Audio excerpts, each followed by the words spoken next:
This is the One Piece Podcast, episode 883 for the week of Monday, September 8th, 2025. My name is Zach. And my name is Ed. And my name is Alex. And on today's show, we have a very special guest. He is the translator for One Piece in Shonen Jump and Manga Plus. Stephen Paul is with us. How's it going, Stephen? A little under the weather. Hopefully, I'm not too nasally. What weather? You live in San Diego, man.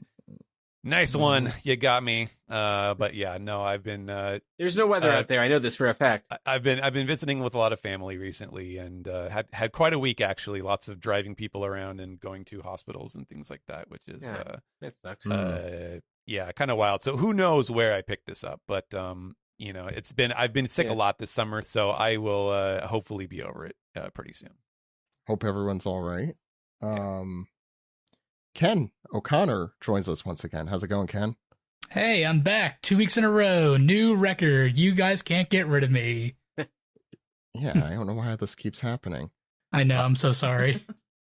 And we have returning to the show, GolferGare. How's it going, Golfer? Going great. Appreciate you having me back. Yeah, no, it was a lot of fun having you last time. And I don't have to put you through the fire anymore and ask who your favorite person is and all that. Unless those have changed in the last few weeks. So before we get started, really not much going on in the One Piece world for the first time in a while. But you could check us out at patreon.com/One Piece Podcast. We have a Sticker of the Month club for those who want to join. It's $12 a month. You get to vote on the sticker. Last month, the Triforks won, and that was our, I guess, the Legend of Zelda hat tip kind of thing that Steve drew a cool image for. Before that, we were doing the Loki next to the Thousand Sunny on his little inner tube. But this week, on the podcast, we're going to be talking about Loki's flashback, which I'm sure is how you all will think of this in the future. We're going to be going through chapter 1159. So we're going to do that in a moment. We have some piece together. Our anime recap is off this week. We'll be back next week with that. But why am I wasting time? Let's get started. Shortest intro in years. Record short intro. Yeah, Jesus. That was really short. Nothing happened. Nothing left on the floor there. Shit. Okay. You didn't mention the soap. Shut up. The freaking soap. Our listeners aren't going to want that anyway. True. Delaney's going to really have a field day. Bathing. Our listeners love bathing.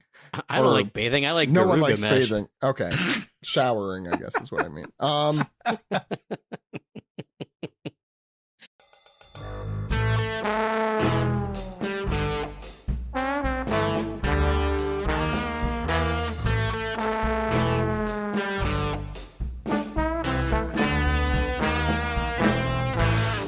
This is the manga recap for chapter 1159, The Island of Fate.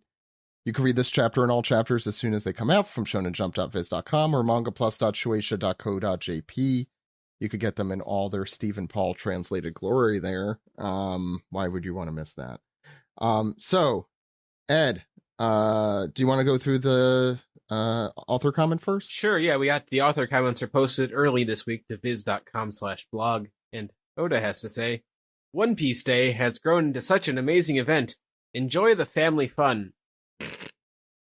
I guess I don't know what happened on One Piece Day this year. This year was the Inyaki. Sorry, Alex. Yeah. No, I just very funny way to word that. Yes. Family fun, yeah. Family fun. Bring the whole family to Japan. Uncle Oda's family fun bag. Oh my god. He comes out wearing His a bag fish on his hat. head so people can't recognize him, and also hot fries. And hot fish. They'd be fish sticks, I think. Hot fish sticks. Yeah. Do fish sticks exist in Japan? They've I got mean, it, right? That's a good question. I don't like. Isn't I it don't like think... everything tempura and everything like fried and fish? You could say like shrimp tempura is a type of fish stick. I guess that's true. American tempura. This is totally the is a hot dog a sandwich or is a taco a hot dog? It is. It But is. A taco is not a hot dog. Who even says that? That's not even a thing. Shrimp are the insects of the sea. Yeah. No, it's a hot dog as taco. Is that what you mean? No, So it's it's a an hot dog insect. as sandwich. So shrimp tempura is an insect stick. There, we've solved it. Yeah. We've cracked it. Yep. Anyway, tempura is way better anyway. And we're not biased here that we like everything in Japan. So that's the comment. What? We do a podcast about an anime series. We can't pretend. Ed, what's going on the cover page? Right, let me pull that up. Sorry. There we go. It's Ogre Child Yamato's Golden Harvest Surrogate Pilgrimage, Volume 41. Time to munch on apples and return to the flower capital. So And no we're more about Moria. Oh, Stephen, Yeah. I'm going to just throw this straight to you because I know you've been sitting on it. Do you What's have that? a hot take or a Moria thing that you wanted to go through from last week's? My Moria thing. Oh, that. I mean, do you want to just derail this immediately? Yes. Yes. before Look, even we get had the started? shortest Okay. intro we've ever had, so we That's should true. derail This it cover as much story as- has been sort of confusing enough to me as it is. Okay. Yeah, for example, when it said time to munch, I read that at first as Munich, and I was like, what's going on? Wow, we all have issues here. But I do want to say before actually we get into the Moria thing, before we derail it, I do like Ulti's chewing, and her mask is just like the Yeah. her face, her jaw just looks like it was like dislocated and moved. I mean, that's how I ate during the pandemic. I don't know about you guys. Oh yeah, absolutely.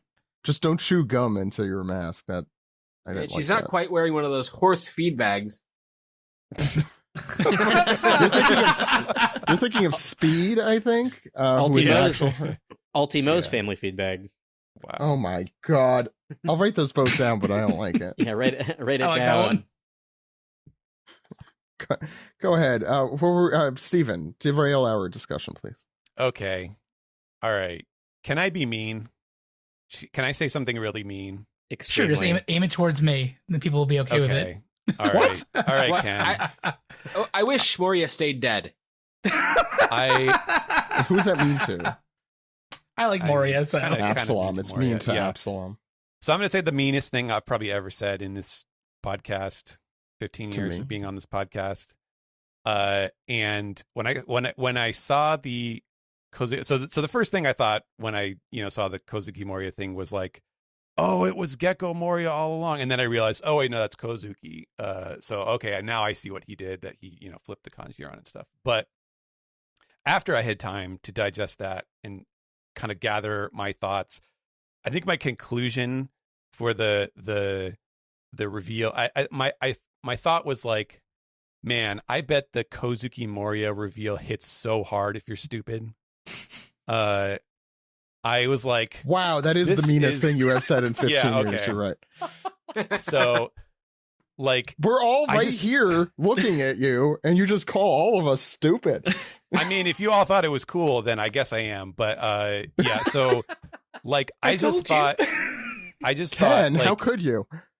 the idea that like of all the villains that Oda chose to like rehabilitate somehow, or to like oh my god, he has like this like crazy backstory, this tragic backstory that's going to And- totally recontextualize the way you feel about him. The idea that it was Moria of all villains is kind of crazy to me, because he's like a half step above Caesar Clown on the like he's just a piece of shit. Like, this guy is not, he's not deep. Like, there's no like Lazy extra, and cruel. yeah, like he didn't ever strike me. He wasn't an interesting villain in the way that like Katakuri is like an interest, like Katakuri is a villain where you're like, okay, this guy, he's like driven by a certain purpose that you understand, and it like, And he's a good it's brother. tough. Right. It's tough, but like Luffy has to win, because we're on opposite sides. Or even Lucci, where it's like, okay, he's a bastard, he's evil, but he's like, there's a certain grudging respect that you have. Like, Moria is not a respectable character in Thriller Bark. Meanwhile, Katakuri is reduced to being a background Labubu these days. Yeah, exactly. And so like the idea that Moria of all characters was like, I don't know. It's just like, why? What is his connection to Wano? Like, why would he be from Wano? I just don't. I don't see like that. It's not the missing piece that would have explained everything. Like he's. But this he's from the West Blue. They did say that in the cover story. Well, Ken okay, did I don't point know. that out. Maybe Oda's trying to say that like he was like adopted or like he was given like it's like an honorary degree or something from the Kozuki College or something like that. I don't know, but like I love that. That's the right answer. He doesn't have anything to do with Wano like spiritually. He's like a Tim Burton like Beetlejuice character. And I don't see what the issue is here. That sounds great. The way that Oda like reveals this, that it's like it's so subtle and it's like so understated that it's like it's hidden away in the cover story. So like there's definitely people who just completely missed that. They just completely skipped over. It's like I feel like it's like if Oda walked up to us and was like, "Hey guys, like I didn't draw it in the story, but like I just wanted you to know that." Like, there's a character in One Piece who has the most tragic backstory. He's like the most emotional backstory, and you didn't know this, but like actually, it's Butchie from the Black Cat Pirates. So who fucking cares? Like, why do we care about Moria? That makes the Kuro arc so much better. His full name is Kozuki Butchie. No, because Kozuki D. Butchie. It's Davy Butchie. Like. Davey Butchie. I'm gonna I'm gonna say this, and I know you will know in your heart of hearts that it is true. Like this is the kind of listener writing, or us? This is yes, everybody. This is the kind of thing that Peter Jackson wrote to pad The Hobbit into 3 movies. Like this is the kind of like bullshit. Like we didn't need to know this. This isn't really very interesting. And yeah, no, it's just connecting dots in a very haphazard way that I am not impressed by. Wow. And wow. That was a spicy take, I think. Scalding hot, honestly. I didn't listen to the episode last week because I'm a bad co-host. Yes, you are. Did you guys talk about how Doflamingo tried to put it, or tried to kill him Moria because of orders on high? I mean, maybe that's why. Like maybe he can read poneglyphs. No, I really don't think he can read poneglyphs. I don't think that's a thing. Yeah, that's for the heir of the shogun. Right. That's like Odin. Momo. Yeah. Oh, right. Although Momo doesn't know it, I think even because he was too young. I think they said something like that. His father was too dead to teach him. My take on the, I think that the kanji flipping around's kind of interesting, but other than that, like, yeah, I think the reason for doing this is to give Jinbei's Japanese voice actor a higher pay grade because then he gets to consistently voice 2 characters. Because he also voices that was Jinbei Moria. Too? Yeah. Wow, I don't think I ever put 2 and 2 together there. So I think it's like it's the shell company of trying to get voice actors more work or something. Can I say my spicy takes here, which might be actually it's your show, maybe as or more spicy. My opinions of Buggy are closer to your opinions of Gecko Moria, I think. What? I like Buggy, but he should be surface level. We shouldn't I don't think he needs backstory. I think he is funnier and better when he is just the guy coasting like that. He can be I kind of agree. I don't know. What that's kind my of tragic take. backstory do you think Buggy has, Zach? I think he does have one. At this point, all bets are off. Zabex's son. He was born from an egg. He was born from an egg. Yeah, we did say that last week. No. He's not. He came out of the giant egg, Alex. He didn't come out of the egg. He didn't come out of the egg because the egg is still there when he's on the ship. That's a different egg. It's a different egg. If you look at the eggs, they're slightly different. The polka dots are in different places. Jesus Christ. This is like that weird fan theory that people have about Star Wars Episode 4 where there's like a secret bigger Luke named Luke. No, it's the walking around. It's the Jar Jar Binks being secretly evil. And knowing the taijutsu or whatever it is. Yes, flails around. Yeah. Anyway, I'm glad that you shared this take, Stephen, because it was a really good one. Yeah, it was very funny and good, but I I think you're right in that it is totally something Oda has a story about, but never really intends or probably won't share. No. Because what this reminds me of is the Senor Pink flashback. Yeah, 100%. In that something that was supposed to be in an SBS, and then he just put it in the no, it wasn't story. even but it was that an editor came up and said, "Oh, I like this character. What's his story about?" And Oda said, "Oh, you should totally just do that and put that in the story." No, do you know it? Like a similar take would be like, hey, you know that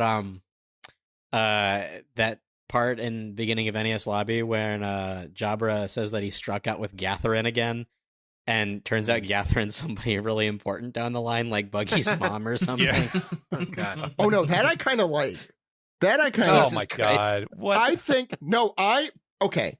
Let's take a step back. One Piece is first and foremost a comedy, I think. Like in Oda's head, at least. Sure. Yes. Everything else aside, but in Oda's brain, I really think he thinks like comedy is first or second on like the list of importance in the series.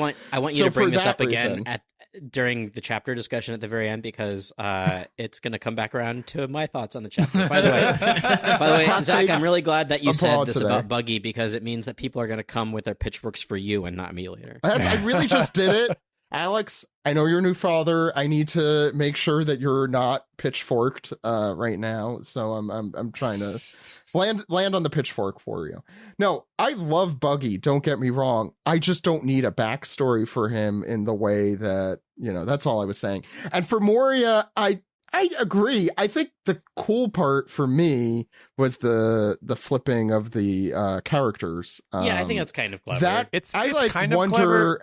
Yeah. But it's clever, like, oh, party of one, Han Solo, then I guess that's your name. Like, it's that level of clever where you're like, okay, I see what you did there, but it's not actually okay. So cool. You think for sure Oda did not plan anything around There's no that fucking name? Way. There's no fucking way, dude. Here's what happened. So, like, that was an SBS reminds me of the question. difference between, like, Bo Burnham and real comedy.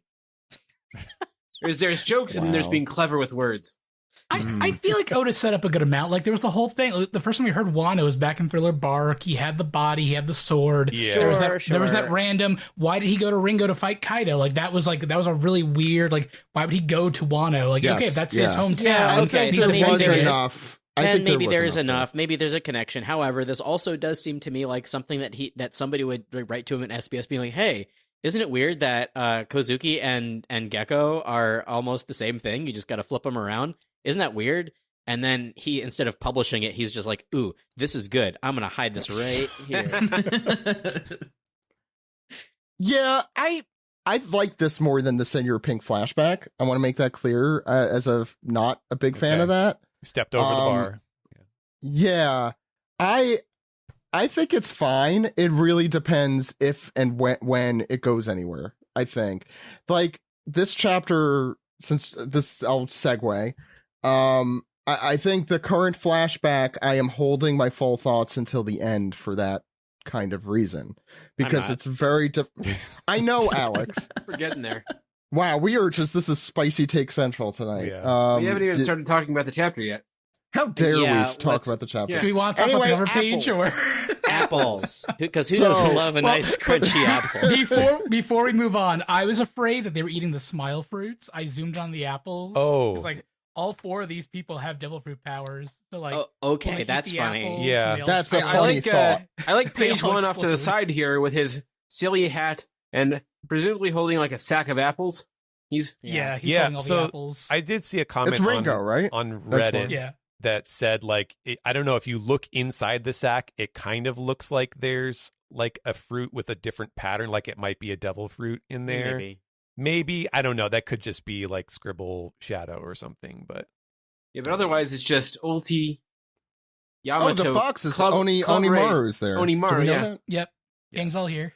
Did we know Onimaru was around before this? I don't remember. I don't remember from last week. Anyway, Zach, before we start the chapter, Tama was there previously, but she's not there now. Don't worry, we're never going to start the chapter, Alex. But please continue. I want to have one last word on this Moria thing. Oh my God! No. Zach, I know that you're like cool with it and you like it, but I bet you that if it were Wanze instead of Moria, you would be like totally adamant. No, there's no way that this could be that he could be important. This is bullshit. I like this face that you're making. Actually, it depends on the execution of Wanze in particular. Like, of course, you want Wanze executed. Yeah. If they murder him, that's fantastic. He sucks up poisonous pasta. This is my pasta through my nose. Anyway, what I was going to say before I made that stereotypical accent, is the Italian's the one I could do, right, Ken? Otherwise, I'll blame you. Italian brain rot. Okay. Yeah. Italian. Is that what Wanze has? Yes. What was I going to say? Hey, I was going to say, Ken, I do. The last thing I'll say on Moria is Ken, I think, is right that there are enough pieces to potentially make it interesting, but it really depends.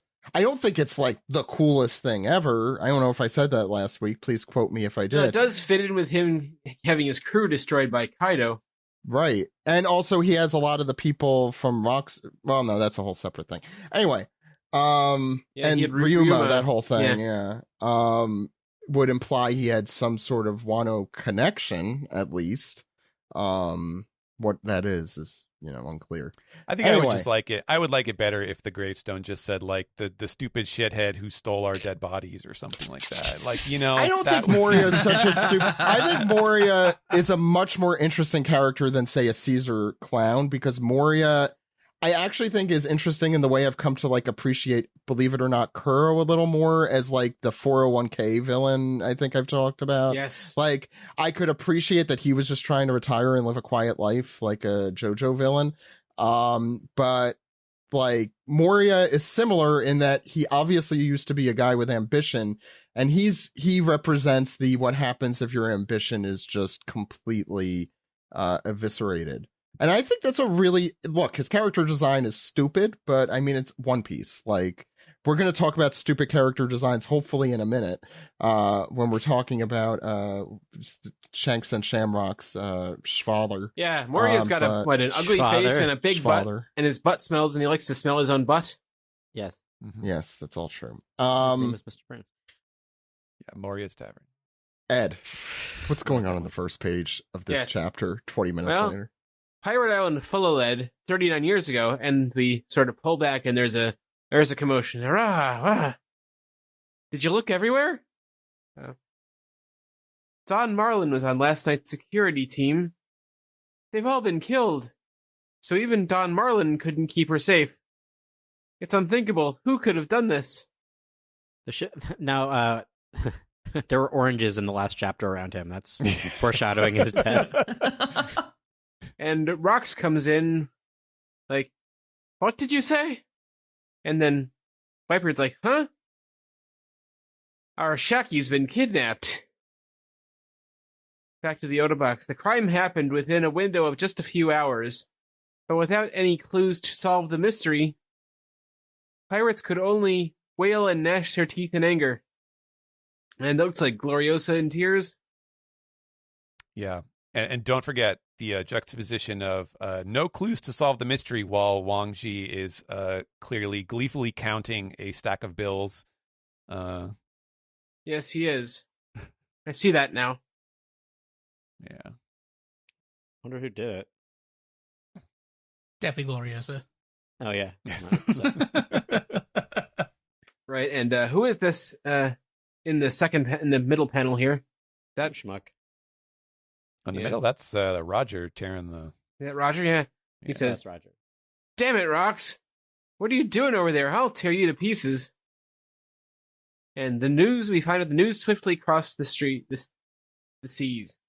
And Rayleigh, reading the newspaper, sort of despondent, like, Shaki. Smiles vanished from the faces of all the crestfallen people.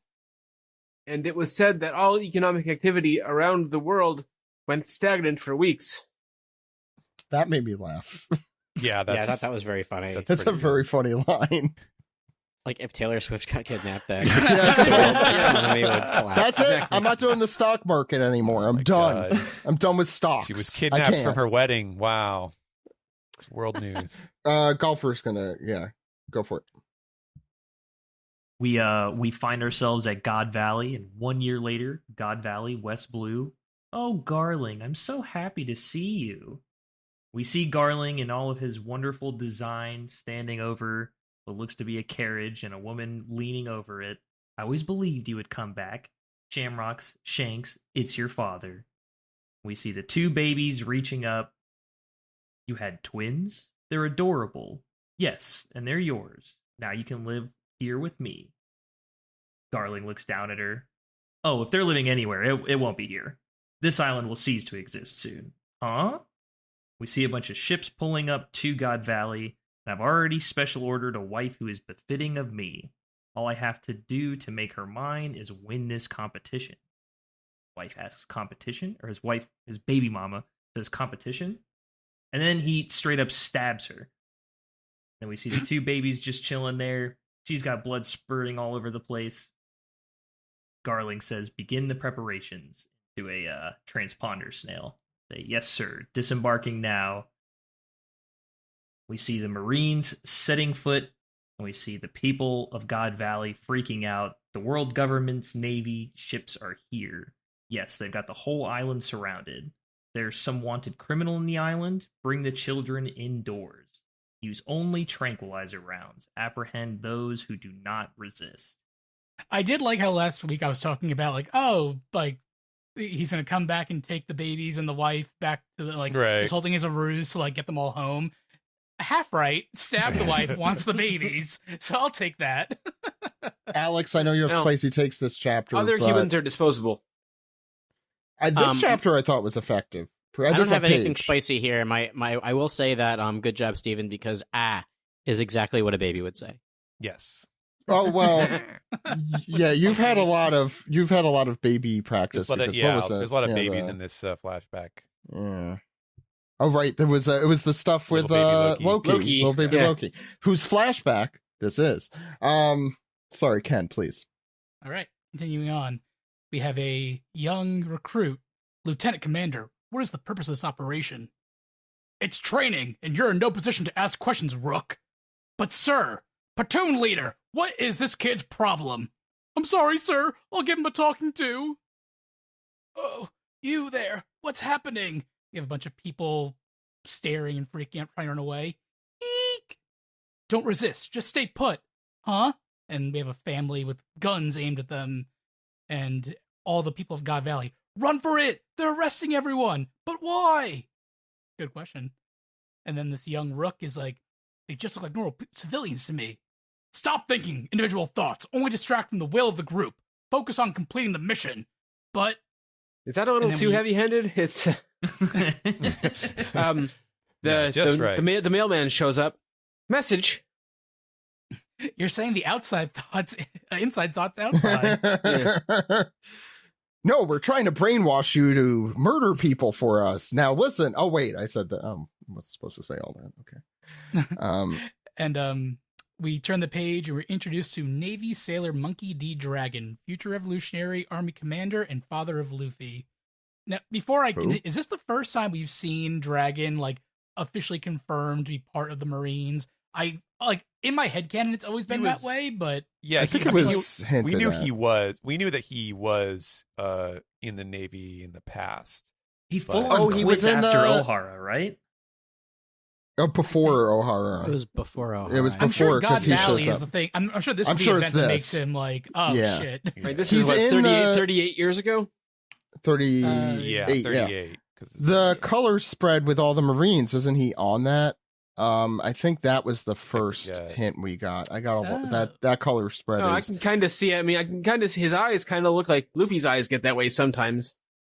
In Gear 4. He looks like Gear 4 Luffy a little bit. Yeah. Yeah. It is kind of interesting that I guess this, I don't know if this is their special mission garb or something, but he doesn't look very Marine-y here. He looks more like a revolutionary than a Marine at this moment. Yeah. His tattoo. It is in the past, so it could just be old-timey Marines maybe, but... No, everyone else is wearing the normal. He's got his shackles hanging off of his belt there. or Yeah. his backpack to, strap to apprehend the. I hope that when he becomes a revolutionary, he takes the tattoo off his arm and puts it on his face. This goes here now. It's one of those it's like a fruit by the temporary foot tattoo. The ones the ones I put on my kids. It's that, but that he doesn't get the face tattoo for like a long while. Like that's much. It's much kind of the later. same design as the one on his arm. It is, yeah. And he has one on. He has like a band on his leg he wears at some point. So obviously there's some important symbology, or Oda's just trying to make it obvious it is him. I'm readers. almost The waiting wedding for the garter. moment where someone just takes his head during this event and like pushes it against like a hot grate and like it like burns like his like face tattoo or something. I don't know. Oh, now I have a burn scar. Exactly. Mm. All right, let's continue on here. yeah, please. So Dragon is looking down the barrel of his gun. Huff, huff. It's fine. They're tranquilizer rounds. I'm not killing anyone. I'm sorry about this. If you allow us to arrest you, I won't have to shoot. And some schmuck is like, I don't know what's going on here, but I'm leaving the island. Out of the way. And shoomp, shoomp. 2 tranquilizer darts. They both drop to the ground. And Dragon's huffing and puffing. And in the background, we see a huge, almost like mushroom cloud explosion. And someone says on intercom, put on your masks. We're using tear gas. And Dragon just is like, oh, not today. Man, he's really aiming for the rank of Big Boss by just using tranks on everybody. Exactly. That's the kind of vibe I was getting to. Tranks still hurt. He just looks done with this point with the like sort of rolling his eyes a little bit. No, he's listening. I think that's supposed to be like, He's just right. like, Jesus. He's like, what the hell is going on here? It feels like his first day. He's having I the didn't worst, sign up for the this. worst first day of his life. He's having I knocked regrets. the tear gas. They say Navy sailor, and they say rookies specifically, so it may as well be like his first day in combat. He's like Yeah. Kobe. This is Kobe level dragon. This Yeah. is like early Kobe level dragon. Yeah. It's Helmeppo level dragon. He's got a little teddy bear with him too. Anyway, we head toward the Navy prison ship carrying slaves. You know, because it's darker than usual. You have so this is the Morse code that I didn't get. So did you translate this Morse code, Stephen? What? I'm not being facetious. If this is Morse like, code. A, B, C, D, Right. E. Yeah. Well, Oh, no. no, well, because there's dots and dashes like beep, beep, beep, beep, beep, beep, beep, beep, beep, beep, boop. Yeah, well, that's I'm just saying, if it is Morse code, there's like 4 letters in this. So what can it possibly be? Yeah, you're probably right. And it says A, much like the end of Vegapunk's message thing. Anyway, Yeah. in the communications room of this ship, we see a guy who looks equally just like derpy, generic Marine, thinking if they heard someone, and we see footsteps running across his office. I thought that guy's face actually looked familiar. I wonder if he was like a Andre or Condre. Condre? Yeah, it's not that far off from Ande and Condre, but I think it's just generic Oda design.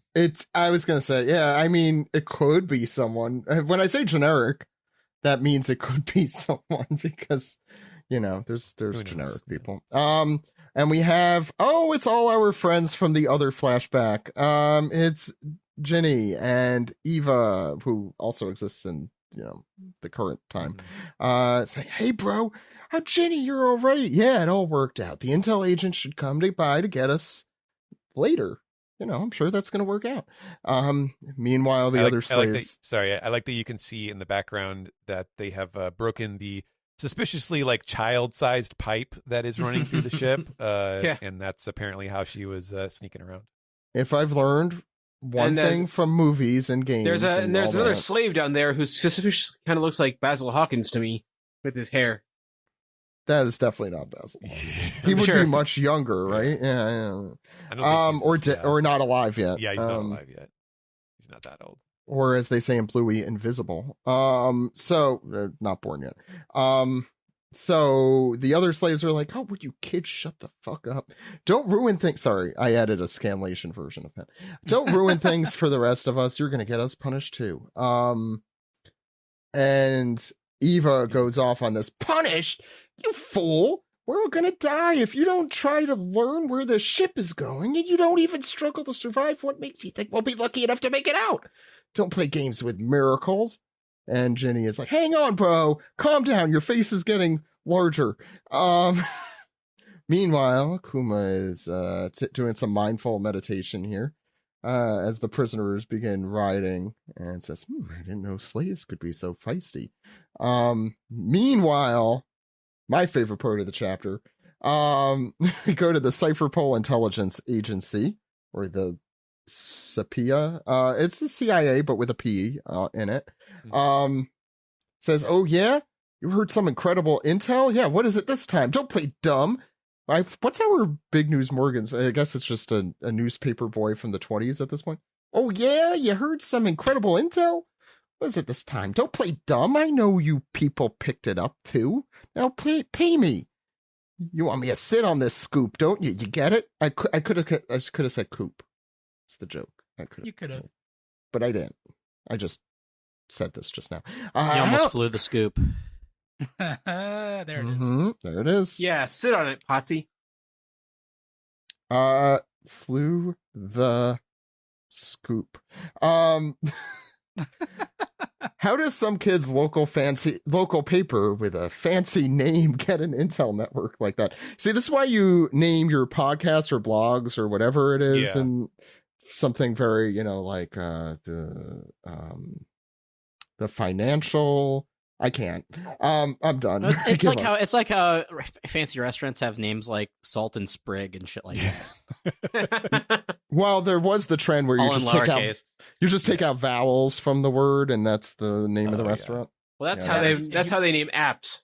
Mm-hmm. That's true. That's apps, right? Yeah. Or if you want to show up first, it's like the AAA One Piece podcast. AAA One Piece podcast. Yeah, but then people just use exclamation points. Well, that's just from left over from the phone book. Exactly. Yeah, well, when we were listed in the phone book, it was under a different phone number. Anyway, we have Big News Morgans, just regular Morgans, saying, wow, just try it. Either way, I'm leaking this to Pirate Island, he thinks to himself out loud. And yeah, here he is, Morgans, looking like a 1920s newsy. I freaking love it. And like the hat. He better never not be a bird. If I see his human form ever, then I'm going to react like Steven did to the Moria thing for a long time. And that's all I'm going to talk about. But I also love I just want to see his regular bird form instead of his big bird form. Well, this is his regular bird form, I guess. Well, this is the hybrid form, and saying like the full bird, albatross. I want to see him fly in the sky. Yeah, I need Chopper to give him his Sulong drugs. That's what I need to see. Oh my God, Sulong! He's a bird. He's a bird. He's not a mammal. Oh, he's not a mink, right? I do love these two mafia birds that he's with here. Just so excellent. All of this is the highlight for me, obviously. Anything Big News Morgans will always be. Alex, please. Okay. So here we are back at Full Lead, and we hear, so Shaggy's still alive? And the island is making hard eyes.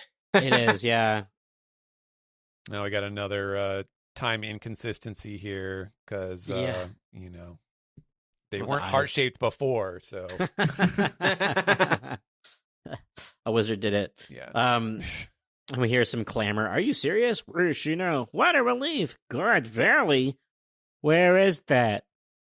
And Wang Ji says, that seems fishy. You sure about your source? Is that the Odin face? The Whitebeard Odin? Oh, that's pretty close. Yeah, that's like a Cartoon Network face. Or is that just his face? You're right about that, by the way. Yeah. No, that's resting Wang Ji face. That's not the Wano face. There's only 3 chins, I think. Yeah. He's looked at that for the last year, ever since he handed over Shaggy. Yeah. So, what's really cute is that Gloriosa, who in previous chapters was like, Shaggy, bullshit. Is very happy to hear that she's alive. Yeah. So that's very nice. And she was crying at the beginning of the chapter. Yes. That's right. Miss Buchan says, the Navy's been taking action. so it seems solid. And Captain John says, she's a prize in the Celestial Dragons game. And I think that's Gonzui? probably Yeah. Gonzui back there. He says, so that means whoever kidnapped her was with the government. Damn it. And there's Shiki going, Shucky. Probably Chucky-chan, right? Yes. Baby-chan. Steven's gonna double check that. Yeah, I'm gonna double check it. important facts we need here. Baby-chan. While he does that, you can Newgate says, it's the Celestial Dragon's manhunt. I always thought it was just a tall tale. Big Mom says, they got devil fruits too, Kaido. You want one, didn't you? And Kaido says, what powers are they? I do like how Whitebeard is like the only one disgusted out of this group as to what's going on. Because he's a good guy. Yeah, the rest of them are such dicks. Yeah. They're really just a band of dicks. Yes, I can confirm that, yes, Shiki is saying Shaki-chan. Yes. That's great. Fantastic. Thank you. Yes. Good, fantastic.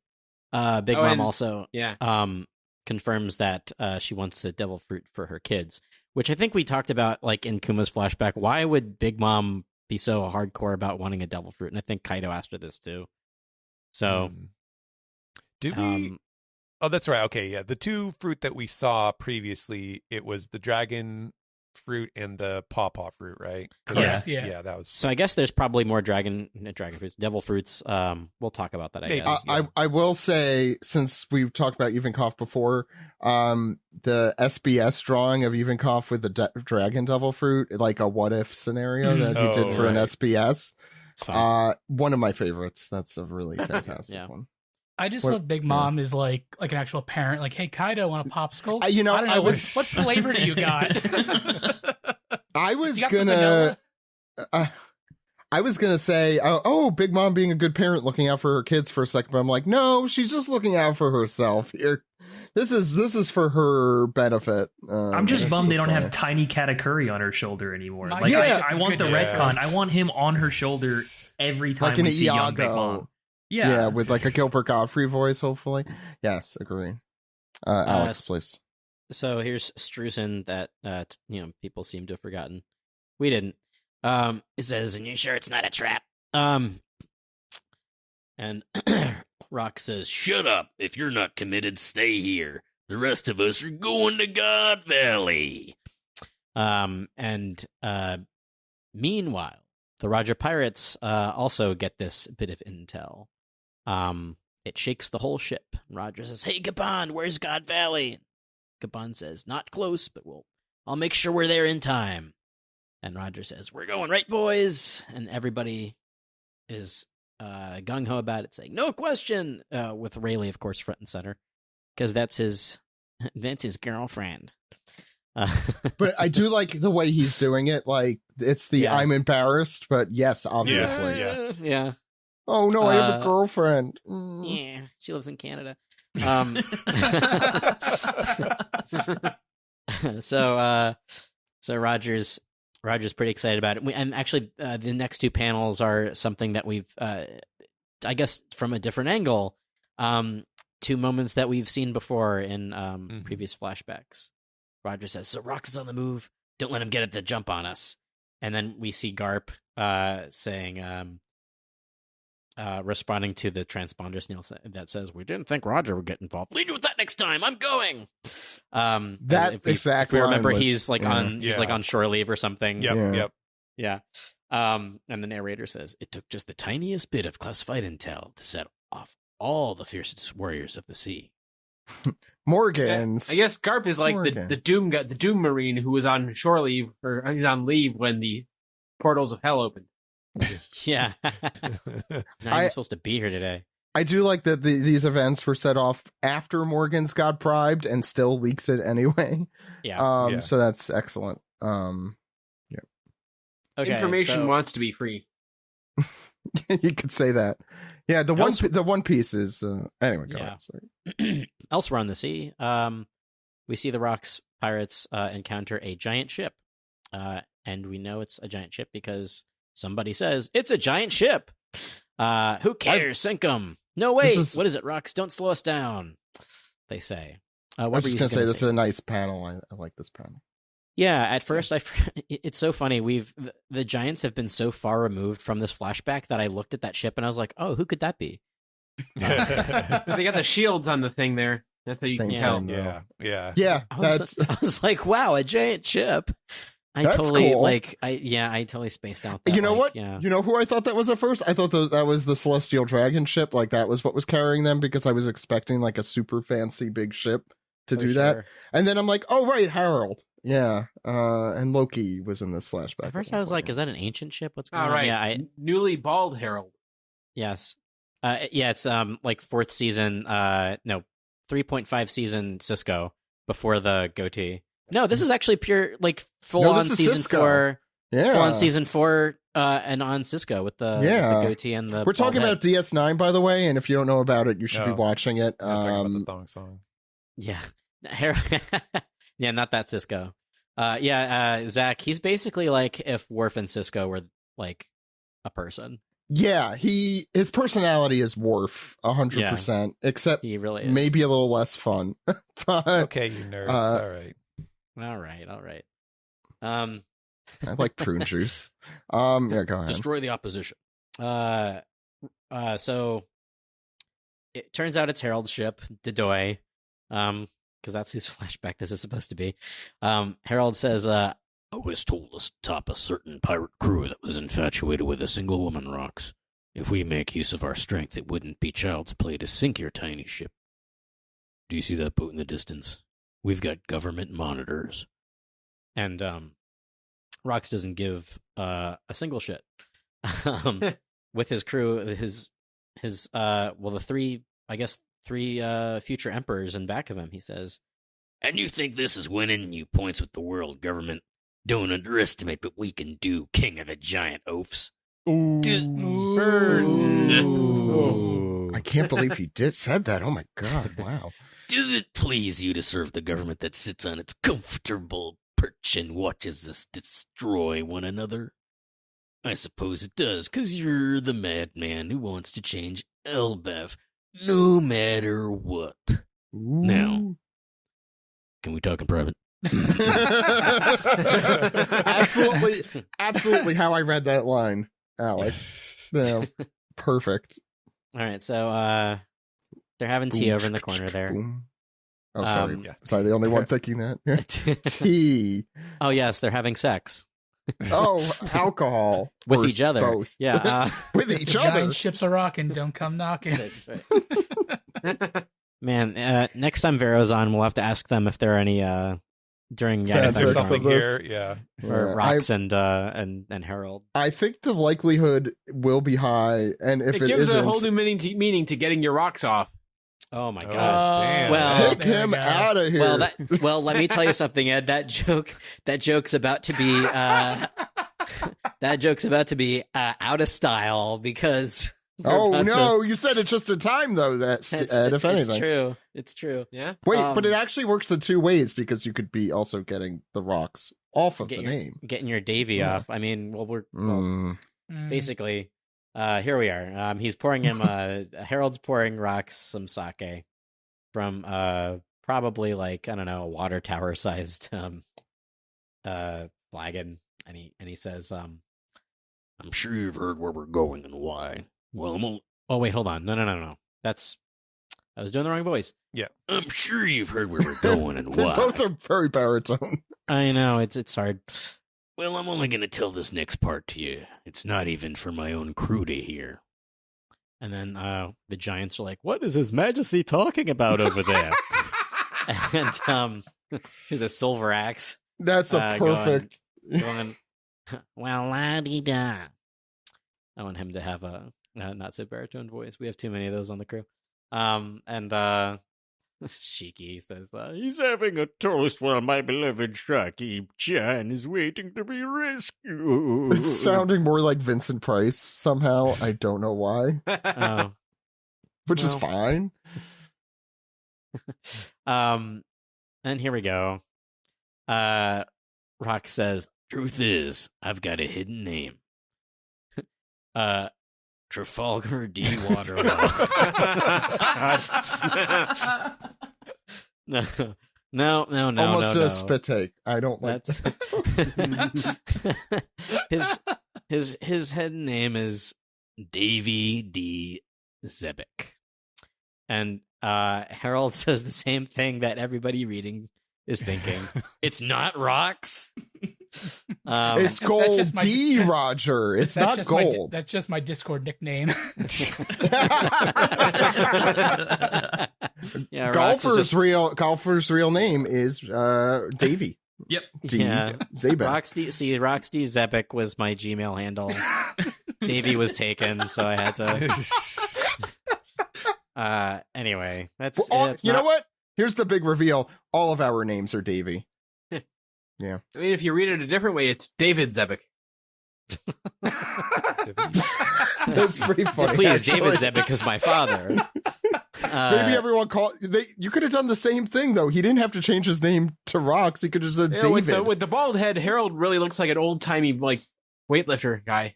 He does. Oh, yeah. Yeah. Absolutely. Yeah. Yes. Hup. Sorry. Go ahead. So Zebic continues. I guess we could just call him Zebic, right? Because it's funny. Everybody calls him his surname, but most people in One Piece call each other by their first name. I don't know. It's very funny the way Rox works. Anyway, he says, it's the name of a clan that I suspect the world government has long tried to cover up. The descendants of the legendary pirate Davy D. Jones. We took root in the criminal underworld. Jones. David Jones. Well, David Robert Jones, a.k.a. David Bowie. Yeah, he had to change his name to David Bowie because there was already a Davy Jones the Partridge? No, the Monkeys. Monkeys, thank you. Monkeys, yeah. Also, D. Bowie. Is he Bowie. ripping off Venture Brothers now and just making David Bowie the Davy? Whatever. I'm done. Go ahead. We took root in the criminal underworld and continue to eke out a living even today. So, there we have it. Yeah, well, and remember, this is One Piece, so his name is actually Jones Davy. Yep. Yes. Which is okay, before we continue, I'm really glad that Davy's the surname because, I would have really been pissed off if Hody Jones became really relevant. Oh, there's a character I never want to see be relevant again. That's the one. Yeah. That would piss me off. Unless Oda just fucked up with the naming. I'm Kozuki Jones. Wait, no. That's a hat on a hat. Jones. Yeah. Kozuki Jones, they call me. Fucking Kozuki Jones over here. What's funny is that in the real world, Jones is a very popular surname, but in the One Piece world, Jones is a very popular first name. Yeah. Yeah, you could say that with everything in the One Piece world. Steven. Yeah, I'm also glad that Davy is his surname so that it's not going to turn out that the D stands for Davy. It could. Davy. All right. So Davy takes a big sip of his saucer of sake there. And he says, do I have to do a Ultimate Warrior? No. You drink water while reading this, Steven. Yeah, he's a very talented man. My timing was either great or terrible. You see, 2 years ago, I had a kid. And to make sure that danger couldn't befall them both, I sent my wife and child to my homeland and told them to seek the Davy clan for help. And King Harold says, I see. So your kin and your wife and child are there in your homeland. And why would you admit this exploitable weakness to me? To which Zebic reveals, my home is God Valley. And so Harold is like, what? So the government did this as a means to lure you into their clutches? And Zebic says, nah, the celestial dragons are converging on that island. They don't want me coming there. That was a miscalculation on their part. As he exhales some nasty alcohol breath there. And he tosses the saucer aside off the ledge that he's sitting on. And he says, it feels as though some great act of fate is pulling all the strings behind the scenes. I think his name is Eiichiro Oda. Thought you were going to say Emu, but okay. Nice. Hey, Zebic, give it a hoot. Don't loot. Don't let her. Glitter. Yeah. Yeah. Loot all you want. You're a pirate. Yeah, if anything, loot more. Not enough looting. Yeah, go ahead. Yeah, this is the quote. He's just like tossing the empty beer bottle over his back to smash in the saloon or whatever. Kidnapping Shaki was their fatal mistake. As long as my wife and kid escape, I don't care about the rest. And then he gets a dark look in his eyes, a fatalistic look, let's say. Whoever's side fortune is on, Harold, it doesn't feel like mine. So lend me your aid. And of course, we know that supposedly, the God Valley incident was the end of Roxy Zebek. So it seems he is, he's got some foreboding about his immediate future. And then Harold does the Luffy face, where he's like, ugh, I refuse. I'd rather sink your ship right now. And Zebek says, that's your choice. So be it. And then kind of an interesting sequence here, which I personally am not entirely sure like what Oda is implying here, but Harold says to his men, don't attack him. And they're like, huh? And then we see the rocks are presumably sailing away as there's just a giant explosion, just a plume of fire and smoke coming off of the royal ship of King Harold, as Rock says, he gives him his parting message of "you soft coward," which is what he called him before. So when they were fighting. The way I took this was because Harold's being monitored by the Marine ship, he has to kind of save face. So he's saying, "I'd rather sink your ship right now." And then to the crew, "Don't attack him." And then they "Oh, you soft coward!" Like it's they're playing an act right here. Okay, yeah, that might be it. That might explain it. And he just sort of fires into the air. Didn't hit anything apparently. No, he hit the ship. They made it look realistic. Oh, yeah. The giant ship is all burning. My assumption was just that Rox did attack, since, okay, you're not going to let me go. I'm going to just, Yeah, I read this as, this is the battle that's happening right now on the ship. But yeah, it looks very much like Harold is going to let him go. Is it? Is it like the get out of here, you dumb animal sort of a situation? Yeah, exactly. Right? Yeah. That's that's how I interpreted it. The you soft coward thing is just because he isn't helping him. Yeah. Now I want to Harry and the Hendersons with these two, though. That's... Davy and the Hendersons. Davy and the Daversons. Davy and the Haroldsons. Oh, wait, yeah. Harold and the Hendersons. They're all good. Good Lord.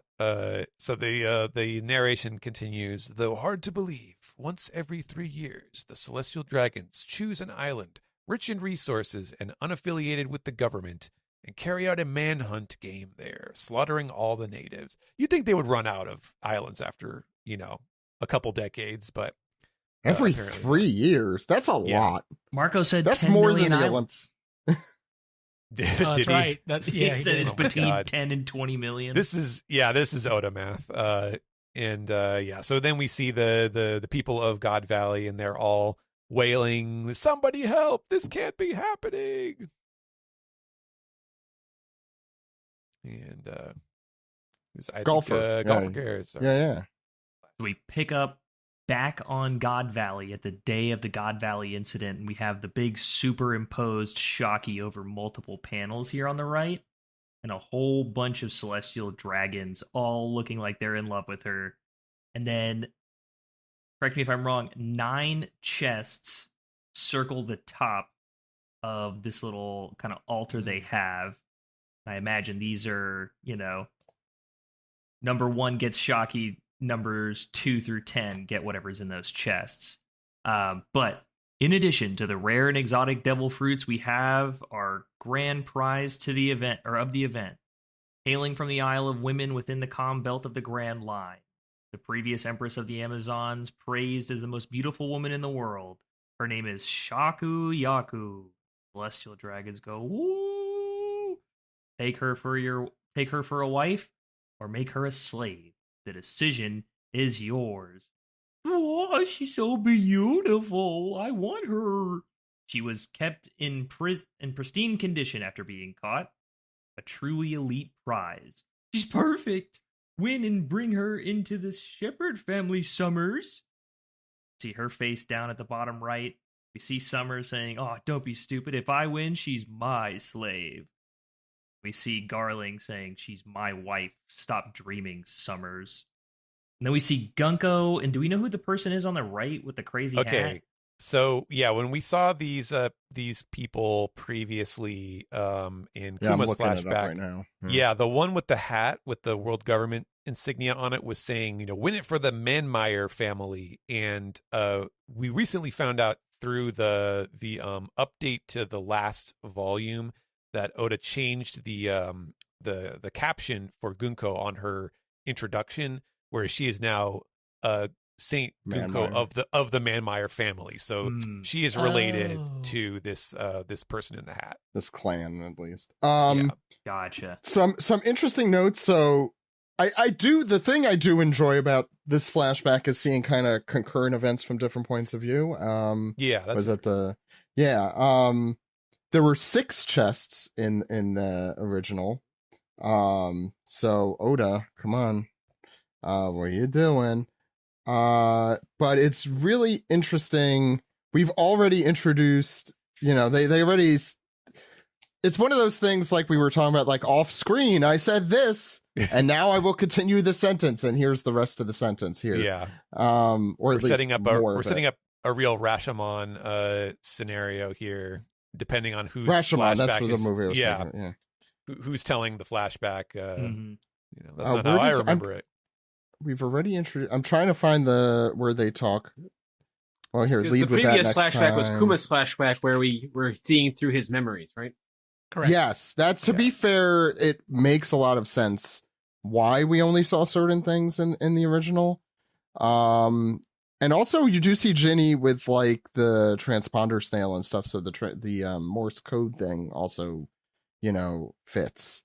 So we're assuming that Gunko isn't aging, right? Because she looks almost kind of exactly the same. Yeah. Meanwhile, longer hair. We've seen Summers and like Figaro, like everyone looks older except Gunko has stayed the same. And also that person we're assuming is Gunko back in Emu's butterfly room. I'm assuming that was Gunko as well. Like, well, that and then the Brooke connection too, where she remembers Brooke as a human. So that's obviously she's hella old. Yeah. It's super cool to see her in the more like traditional fatigues of the Holy Knights. Yeah, that's interesting. Yeah. It is. We didn't cover the most confusing 3 panels of the entire chapter. Yeah, we could talk about this after. where Dragon walks up on a woman dying, saying, "Please get my children off this island. Don't let him have them." And then his face looks like he's all bloodied up and he's been in a real fight. And then we see another woman looking, saying, "Come here, Teach. It's all right. You have to live through this," and trying to pick him up.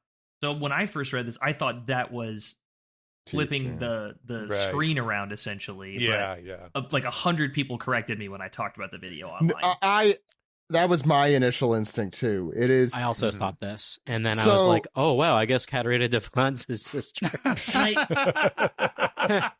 I guess just reading so much manga, I should have known how thick the border was. Like, should have been the giveaway. No, it's that extra. It's that extra line there is really the only way, and which is half covered up by a bubble, and they look like they're in a prison cell. So you also have those lines there. I think it is generally just extremely confusingly played out there. Yes, there are a lot of similar details that, like, your mind associates them with the same thing, even though they are different between the two scenes. Go ahead. There's still that last. Oh, yeah. Lastly, every world noble is aware of them. In addition to the Buccaneer boys serving as a super rare rabbit in this contest, we have another target who's been found at long last after 800 years. The Davy Clan. Zoom out of God Valley. To be continued in 7 days. New chapter. 7 days. Yeah. So why don't I do this sometimes when we have divisive chapters? Who amongst you enjoyed it? Who has praises to sing? And please do not be embarrassed either way if you have opinions. I don't think it was bad. I just think there's some dumb shit. No, Alex. I hold so much dragon stock that I loved this chapter. Okay, well, Golfer, why don't I start with you? Let and then let I'll Alex go go first. No, let Alex go first. No, Alex is going. I'm going back and forth between Fine. positive-ish and negative-ish. So, Golfer. Well, I've just staked so much of like what has kind of become the kind of content that I make is talking about how to view the Marines in the sense that like on an individual level they're a very nuanced group, but as a whole they are like the epitome of a violence arm for a world hegemonic superpower that you see in this chapter. The amount of people that have fought with me that are like, nope, all the Marines are good, they defend against pirates, and I'm like, I can't call somebody good if they're transporting slaves and are told to hunt people down so that they can be hunted as slaves on an island while they wipe them out and steal all their resources. And as they stand around and kind of watch it happen, and we so rarely get the perspective of a Marine that's like, oh, this is actually so bad I have to quit. We get Saul. Kobe chickens out when he watches his own boss try to kill him. And then we get this moment where it's like, you can see the crumbs of like Dragon already being like, wow, this is so beyond messed up. And I can't wait for the setup of Garp showing up on the island and the kind of conflict that they could possibly have. And it's especially the degeneracy of the celestial dragons that is, I think, is sort of his raison d'etre, is the... Yeah, and there's like a lot of defense of the Marines that they don't know anything about that, which is fair for the most part, but the Marines that do actually see it and like see like how like disgusting and despondent the celestial dragons are, and then having that sequence where he's like, you're literally not allowed to ask questions. Like, can you just shut up, dude? Like, you do not get to have like an opinion. You are so low level. It shows that in order to like succeed in the Marines, even to the level of a vice admiral, you cannot question what is going on in the world. Just like to see like Hunter S. Thompson writing a gonzo journalism piece about God Valley. Like, God Valley is decadent and depraved. Yeah, that'd be pretty sick, honestly. Yeah. Yeah, Golfer, any other thoughts on the chapter? Sick. Just, it's this, you have 3 minutes to tell us this backstory, and we're gonna be in this for Lord knows how much longer. Like, this could honestly be another 10 to 12 chapters, or even more if we just kind of keep zooming in on every new character that kind of pops in. So the whole interaction of what's going to happen on the island is like really, really exciting, because then we're going to flash back to half the Straw Hats being bound up like damsels in distress while Luffy comes to save them. Somebody on our public Discord was joking. So like a few days before the chapter release, the official site always puts up like the first page of the manga, and so there's usually like a hidden spoil, like put it behind spoiler tags discussion of just that first page. And in this case, it's the one with Don Marlin, and someone was joking like just on the string of like the crazy tangents that this flashback has had, that since people were suggesting that maybe Don Marlin was like related to Don Krieg, that this would veer into the Don Krieg flashback of how he avenges his father's death or something. Yeah. Anyways, yeah, it's been a very crazy back and forth of 3 minutes. So it's Wang Ji who is paid off for selling her out. I wonder if Garling like sold, if Garling paid him directly, or if he was using some. Wow, I didn't even like Cyberpol agents showed up. Yeah. I didn't even put two and two together there. Well, yeah, when he says he special ordered, so he was presumably behind the kidnapping of Shaki. Yeah, that makes sense. And he's probably Caribou's dad, is what we're all saying. More Caribou backstory, Stephen. I know you've been asking for that specifically. Yes. Yeah. Yes. Golfer, anything else about the chapter that you wanted to? Just one comment over stuff we've talked about. If we get more backstories for characters that don't matter, and I never get to see Cypherpole create the civil war that led to the Aoi kingdom falling and Fujitora becoming a prisoner, I'm going to be so furious. Like, can we please? It feels like there's no way we're ever going to get to that. Can you remind me what your? There's no way we're seeing that. No, there's no chance, and I'm so bummed about it because in the SBS they're like, oh yeah, he was a war criminal. There was a war. Oh yeah, and then now he was conscripted into the Navy. And it's like, dude, this, like, I'm calling it, if we ever get the backstory of that, Cypher Pulse started that civil war and, like, created the conditions for It's the him Iran to Contra kind yeah, of thing. like Yeah. he was designated as like an asset, and they were like, how do we get him into our hands without it being too much of a trouble on our own end? Let them all kill each other, and we're gonna That just would take him be. for I us. want to see that. You're right. That does sound It's great. definitely cool, but if we're not seeing Rocky Port, we're definitely not seeing. Yeah, No, we did. Right. We kind of saw Rocky Port, wasn't it? We didn't see it, but it got explained in an SBS. as No, to it what got was. explained kind of in the manga too, didn't it? I thought. No. I thought we just got Okay. like basically like a newspaper article of Yeah. what Yeah, happened not at to the Rocky not Port, to but the that's, like, extent. most of it. Yeah, not to the Yeah. extent that Oda covered it in. I think it was a magazine or an SBS, right, Steven? Something like that. Yeah, I think he did. Like, I think he did. He put it in the SBS, and then he like also had someone say, as you know, in the manga, like like summed it up in like a panel or two. That's what if I recall thought. Yeah. correctly. Yeah. Yeah. Like it was talked about at least. Right. Like the Rocky Port incident, I always kind of want to be the what was it, the spaghetti incident in Calvin and Hobbes? Like I always wanted it Right. to be a thing that was never really fully explained. So I guess I might. I know you're such a big Guns N' Roses fan, Zach. Yeah, you know me. Golfer, anything else? No, that's it. I'm good. All right, Alex, Okay. give us your spicy takes. Look, I thought this was a fun chapter. It was fun. Okay. Look, I'm not gonna totally poo-poo it. You all know my thoughts on on the flashbacks. So for what this is, I'm enjoying where this is headed. Obviously, we're going to hopefully finally see exactly what happens at God Valley, or at least what we're supposed to see. Come on, man, another secret name. Give me a fucking break. Like, dude, before the dust had even settled on, oh, okay, so his name is actually Rox D. Teach. We get, no, actually, it's Davy. I know you just crossed out his name in all of your volumes, but guess what? You got to do it again. So I don't know. Another secret name, like now, like, come on, man. Does everybody in this fucking manga have a secret name now? Like, is Luffy's name really like is? Well, Teach is still just Teach. That's what we call him when he's a kid, but he does have a full name.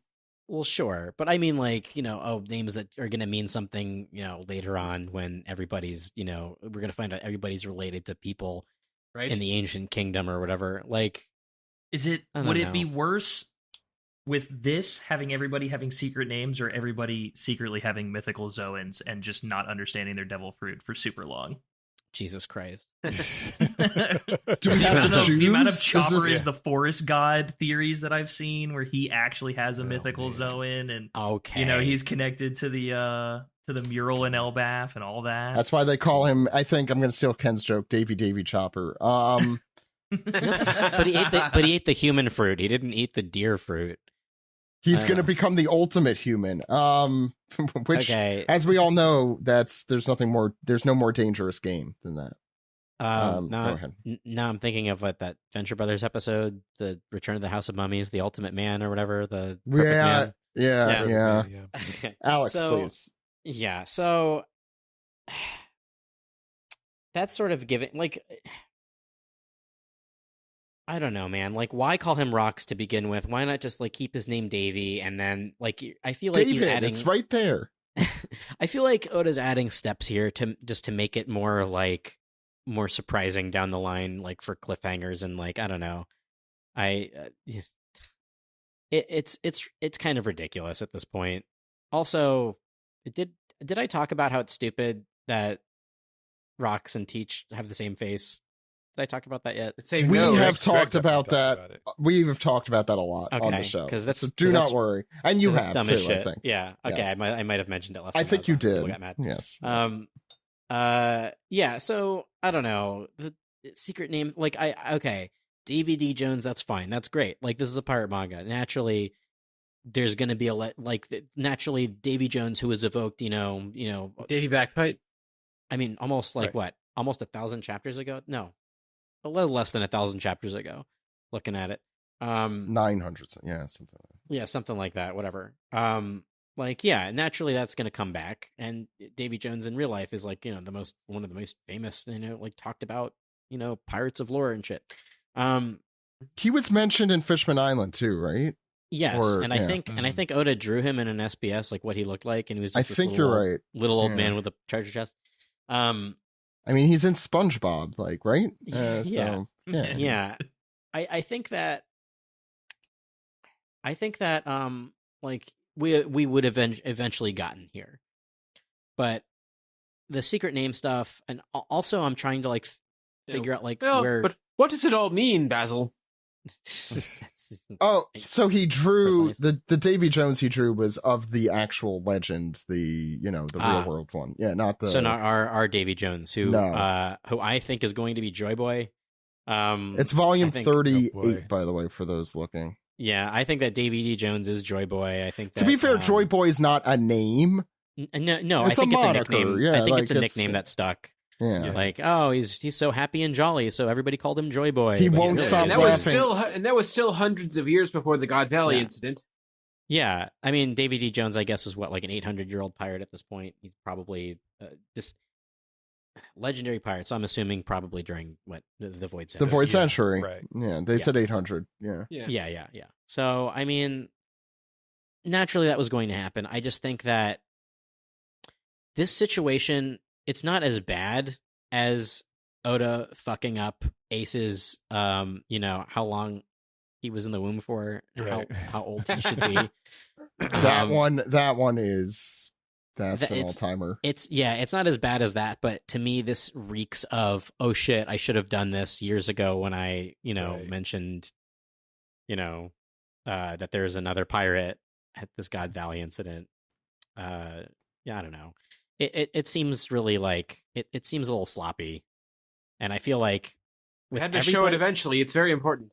Yeah, and with all like the Rocks pirates being related to people in the current story, it's really, I don't know. It seems sloppy to me.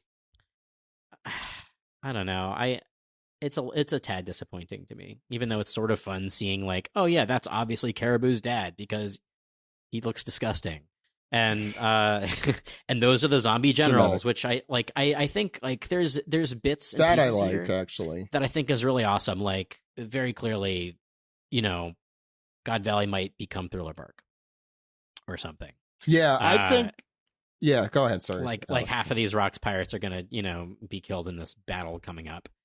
And Moria's going to use them to his advantage later on, or not to his advantage, because we saw the zombie generals do dick all in Thriller Bark. But But boy, did they. yeah. So I basically my beef here is with the retroactive secret names, like the Trafalgar D Waterlaw thing. I'm still like really hung up on. Obviously, like what's the point?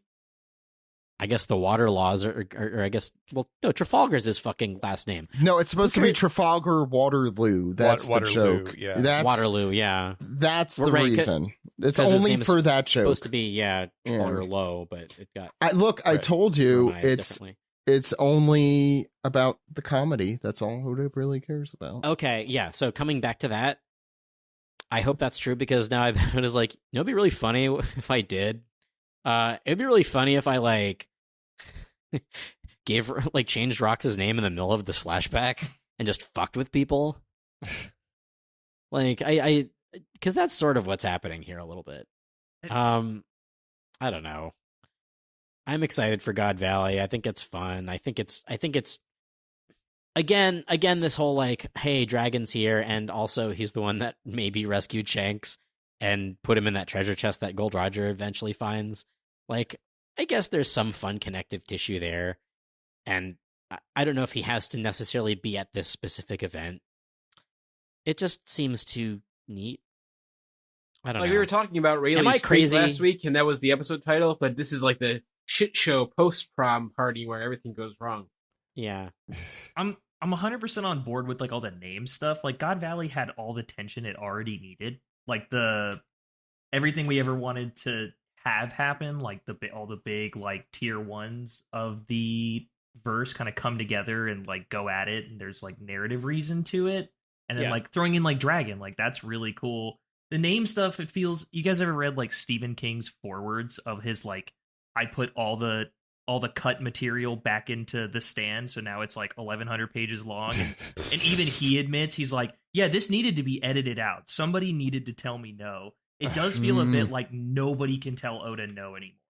Yeah, Like, I think you're right. So Absolutely. like flicked on top, like hat on a hat. Like, we did not need him to be, or even if he was part of the Davy clan, like what if he didn't know? I don't know. I'm spitballing at best at that point, but it's like there needs to be somebody to help him edit a little bit more. It does I seem think, to me that like maybe his editor is like, hey, look, you want to finish the story, right? We got to like really speed shit along, so maybe, you know, fast track some of your ideas. So when you do say, hey, the story's going to end in 5 years, maybe it does. I don't think the editors want the story to end in 5 years. Like, I think the powers that be at Shonen Jump are like, can you make this go on longer? Can you like? Can you add fodder so that we can make like a prequel or a sequel series after you're done? Like, there's enough. Yeah, I mean, there's no doubt that is going to happen. That there will be a Boruto or whatever it is or a Dragon Ball Super, or, you know, like where another artist is gonna. I mean, they already kind of have those series. Like, what is it, One Piece and Love? But what I was gonna say, I agree with the editor comment, but I really think it is like Oda. It's Oda's creativity run amok, almost, is how it feels like. Like, he absolutely has all of these ideas he wants to get out on the page. And recently, and I really think it's because of where we are in the story, you could feel like he's just needs to get these things out. It's all consequential because like these all have implications for the end of the Straw Hat story and, you know, Teach and stuff and Dragon. But, you know, he already had all these ideas. He already knows what had happened in the past, but didn't have a way of writing it. Well, here's an example. Shiki, when initially Shiki came out, was an idea that Oda specifically said he had for an arc that he decided not to go with. And there is the rub. He decided not to actually do it. And he's like, okay, I'll put in this movie instead. Mm-hmm. And, you know, now I feel like he's going back on his work. You know, like now, no, you know what? I am going to do stuff with Shiki. You know, like I am going to do all these things. Like, it might also just be like a FOMO. It might be a FOMO thing. Like, just get this out there. Like, this is the only time I'm going to write One Piece. I want to get all of my thoughts on the page. You know, like that might be going through his head. Like a midlife crisis-y almost kind of take on what's going on here. But yeah, Alex, sorry, go ahead. Yeah, so I just want to wrap a few things up before I cede my time. I think it's funny that he added a couple more mystery boxes. I was talking to Greg about this earlier, actually. Oh yeah, the 9. He called them mystery boxes, and I'm like, that's pretty funny because he can really put whatever he wants in those later on. Like, it's very much a like, just why not? I can, you know, it doesn't. I don't have to decide on this right away. When I first read that Shaki was kidnapped, I got really, really upset because I was like, oh no, because we all know what happened to Ginny, and I was like, don't do this again. But then we find out at the end that she was kept pristine, and I'm like, okay, good. Didn't have to worry about, you know, any tomfoolery. Right. Garling's already called dibs. Yeah. The last thing, like, I thought about this earlier. Like, we don't see Shanks's mom's face. We don't see Teach's mom's face. We don't see Rouge's face. Like, what's the deal? Like, why aren't we seeing their faces? What did I say? Mothers are the antithesis. Yeah, right. Yeah, but I think that's kind of like, come on, man. Wait, can I read Greg? Greg made a good tweet about this. She's awesome. That's true. Like, and she's a great is mom. awesome. Coolmom.com. Yeah. I'm not buying that URL.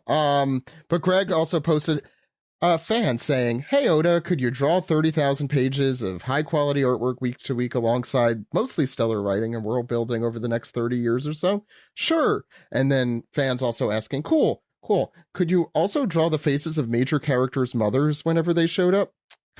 Maybe. And boy, is that true. Like, I know, you will get squiggles and like it. No, maybe it's that he's going to murder them anyway, but also the Shanks's mom thing gave me a little pause because we probably are seeing her. We haven't mentioned this, but I know we were all thinking this. We're probably seeing her on that last page at the top. Look like Shanks with long hair. Oh my god, it's Shanks with long hair. Yeah, another twin comes up, but it's the mom. Sorry. But like, I agree. It's fucked. That said though, it's also it's worse because Shanks is right there in the carriage when his mom is stabbed by his father. Maybe he's like, I'm not going to show the face here because that would add too much, but that's never something that Oda seems to shy away from. I don't think. I'm just positive. So what could she look like that would change anything? Like you could just show her dying. I think you can make it humanizes her though as like a character potentially. I think you can make the argument too, and this is not invalidate any of the criticisms, but also like Shanks died, or Shanks, he never really knew his mother because presumably she's dying in this flashback. And so there's a certain creative choice to not show her because Shanks doesn't really know what his mother looked like. Yeah, but did Loki know? All right. It's his flashback. No, it's not. He's been telling this. No, I'm sticking to it. I don't care if it doesn't make sense. Loki knew all these things happened. He was personally sneaking around God Valley here. Sorry, go ahead. Alex, you were going? Anything else? It was me. That's it. Okay. I mean, like, yeah, it's fun. We get to see some cool shit, but, yeah, a little sweaty. Ed. I don't really have much to add. Yeah, there was this one felt like a bit of a confusing chapter to me of like, what is the relevance of this to this, Luffy's story? Luffy is presumably the main character of this. This is something I've said a few times the last few weeks. I'm sure Oda keeps getting mail that's what about Shanks' mom? Where did she... But yeah, I mean, it's building tension to see what actually happens at God Valley, and we're gonna get there, and that's gonna be really cool. That's what I want. That's what I want to see at this point. And what happens to Teach? We'll find out, I guess. But that's all I have. That's all I have to say about that. Steven, your thoughts on the chapter? All right, yeah, I think I kind of go down the middle on this one. I've purged all the hatred from my being already today, so I can't tear it to shreds. I don't know. Yeah, it's like there's a certain intellectual satisfaction. I think in you guys were talking about how much work it must be for each chapter of this flashback for me, just like all the different characters and everything, and there's a certain intellectual satisfaction to like kind of seeing all the moving pieces and like kind of watching them coalesce into a more complete understanding of these events and stuff like that.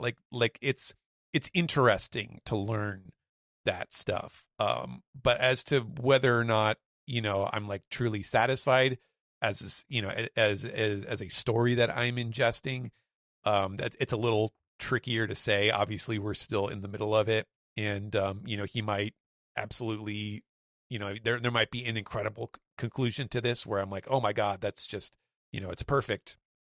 I feel like that's kind of what happened for me with the Kuma flashback, where it really wowed me. But there's a lot. There's so much going on.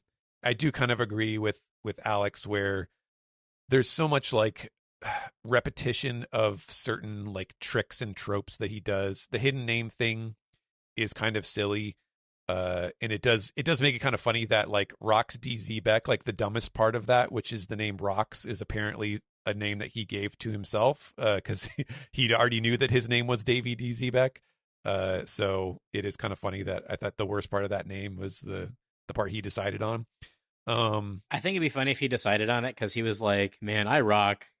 Yeah, hey, yeah. No, it's cool. it's like Sam when he does his anime recap and he's just like looking at whatever's on the shelf in the room. He's like, "Oh yeah, my name is Rocks on the ground. Rocks DZ Beck."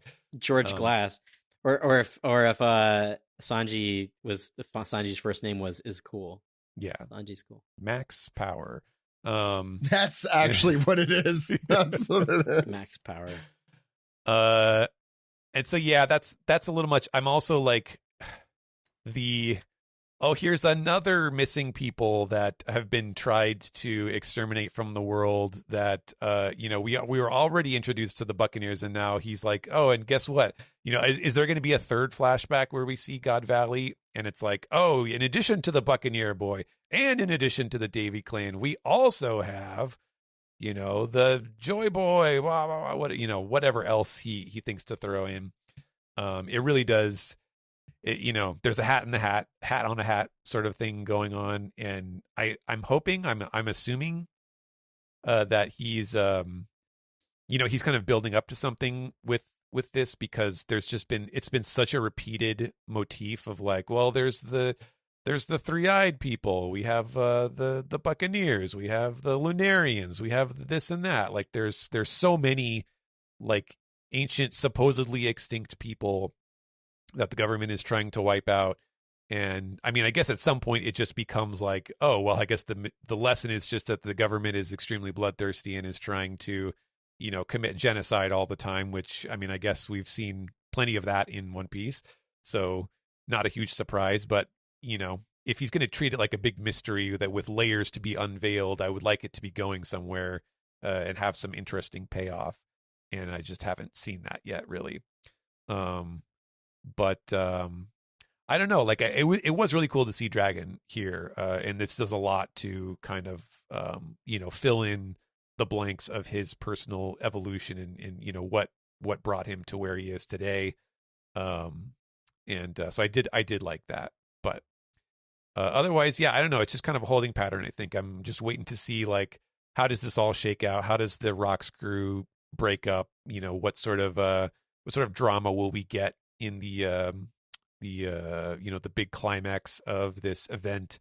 And I hope we get to see it. I hope we get to see some good stuff, because I would be pretty disappointed if he's just like, well, and that's all I have to tell you this time. And then we go back to Loki, and everybody's like, what the hell, you spent that whole 3 minutes talking about that was a whole 3 minutes I'll never get back. Yeah, right. The 3 minutes about Shaki being driver of the world economy and stuff. So and yes, I'm talking about the World Economic Journal. Yeah, Ken. It's a real Grandpa Simpson story. It went nowhere. Ken. All right. Not a lot to add. You guys pretty much covered everything. A lot of my thoughts are carrying over from last chapter, where I'm still enjoying the flashback. Ever since I started taking it less serious, like, all right, it's more about the relationships of all these old pirates and whatnot. Like, it doesn't fit in like the Elbaf story. It does feel like Oda is just squeezing it in just to squeeze it in. The part that I don't mind that per se. The part that I keep thinking back to is the Loki flashback stops to say, hey, in order for Harold's death to like impact you emotionally, you need to know all this backstory first. And that's where the Harold flashback kind of like starts. And for a while it was so focused on Harold, and now it's gone completely off course, which again, like, as long as it comes back around, he still has 38 years to fill in before we get back to the present day of the flashback. Like, as long as he brings it on home, I think this is a great way of squeezing in some background information that had nowhere else to go.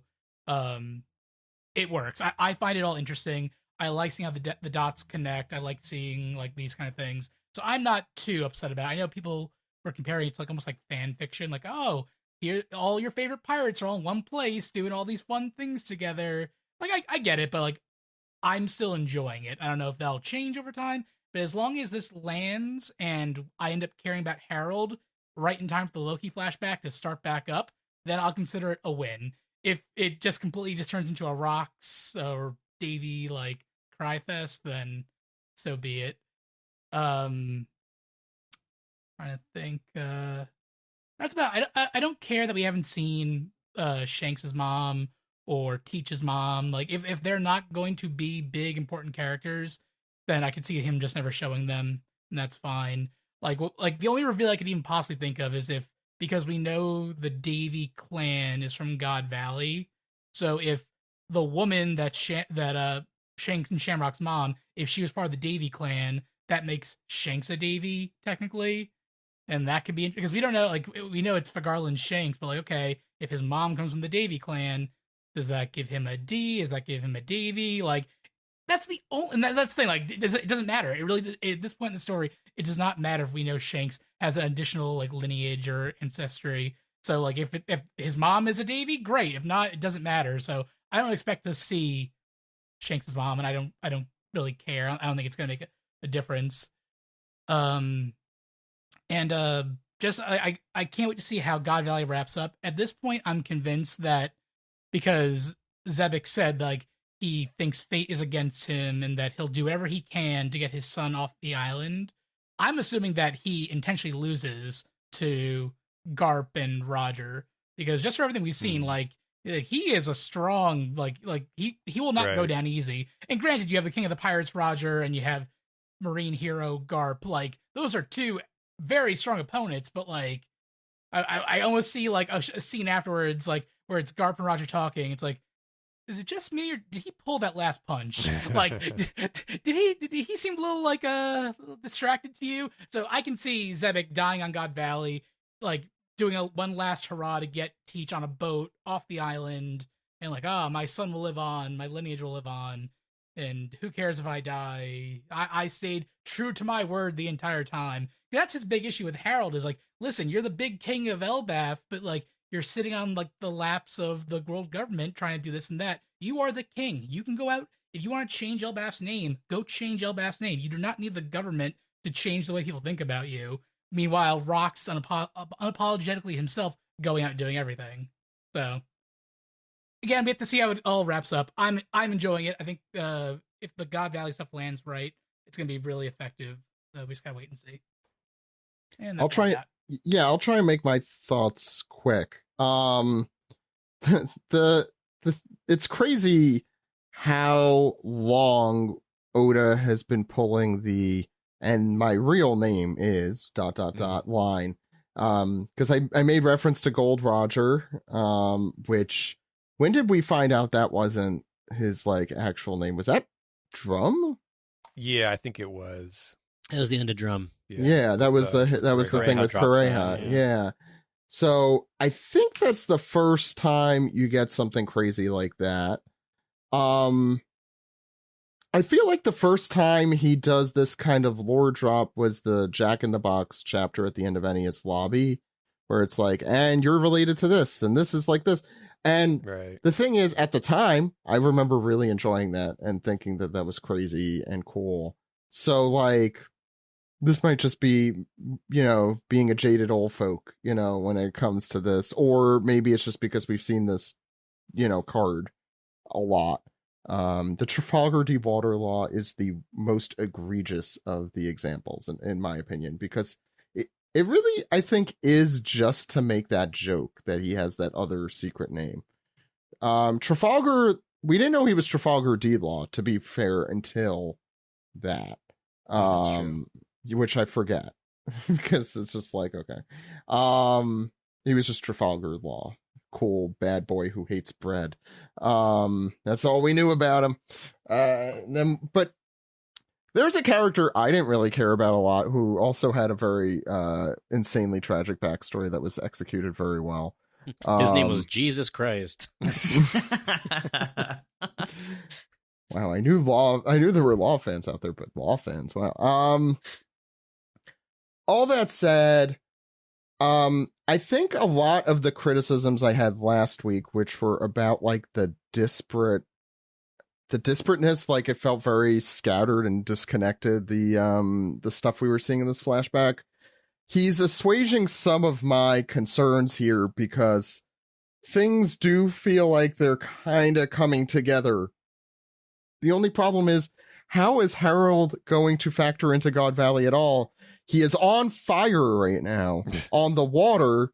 What is he gonna, like, I'm gonna say this. I think this was mentioned last week. Like, oh, maybe we won't get the full God Valley thing now. If we do not get the full God Valley thing now and we have to go back a third time, I will be legitimately pissed.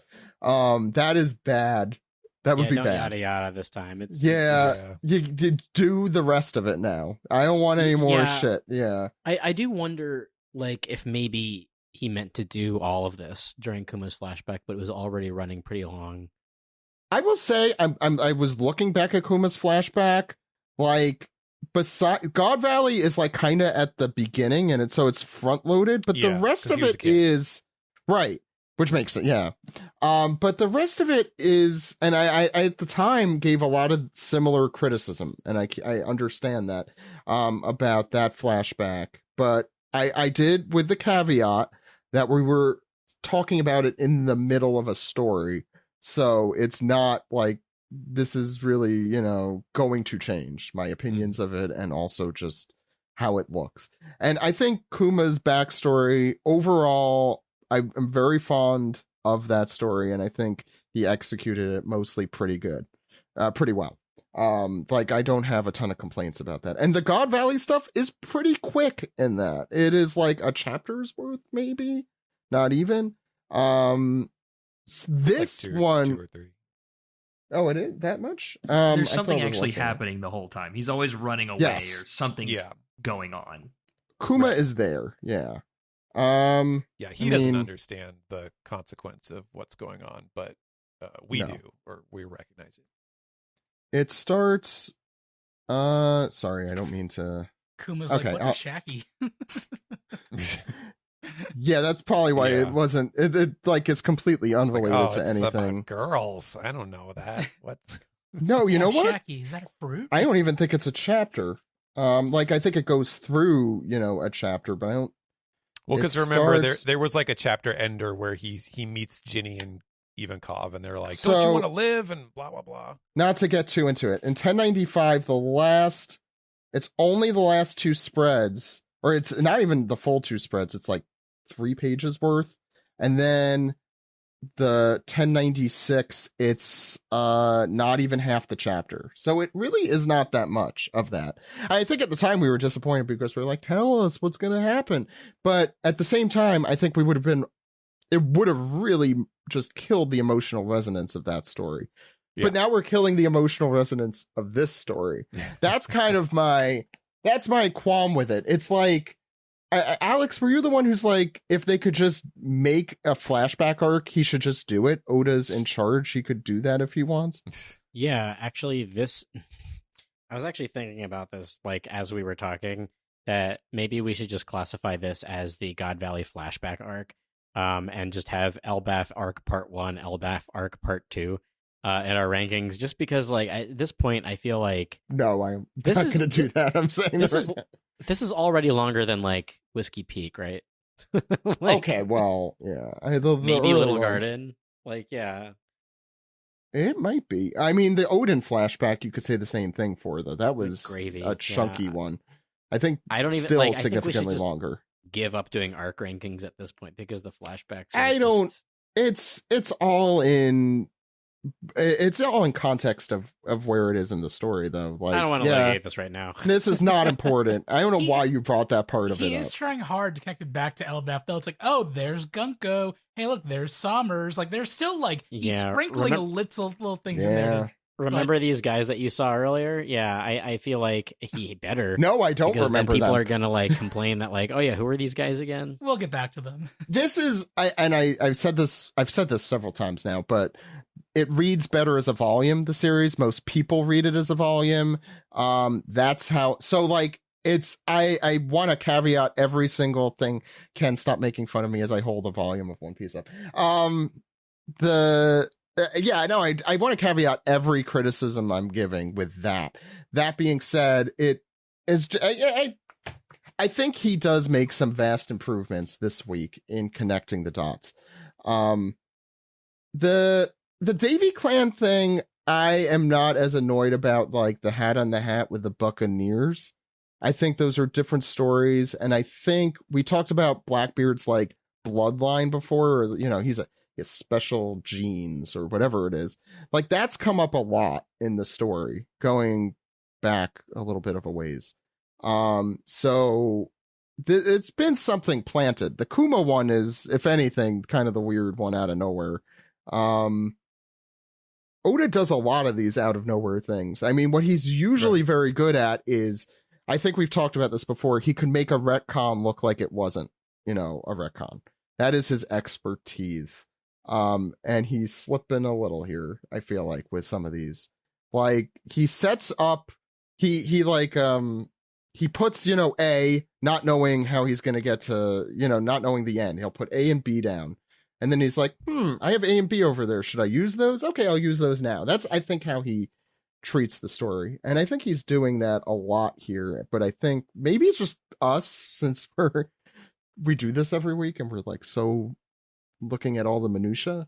Like, I think there's something to be said about that. Like that it's clouding our too close naivete. To the forest to see the trees or whatever that saying is. Like you're so zoomed in that it's hard to take a step back at times.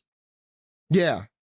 I know, I think that's absolutely correct. I think the dragon stuff was really cool too.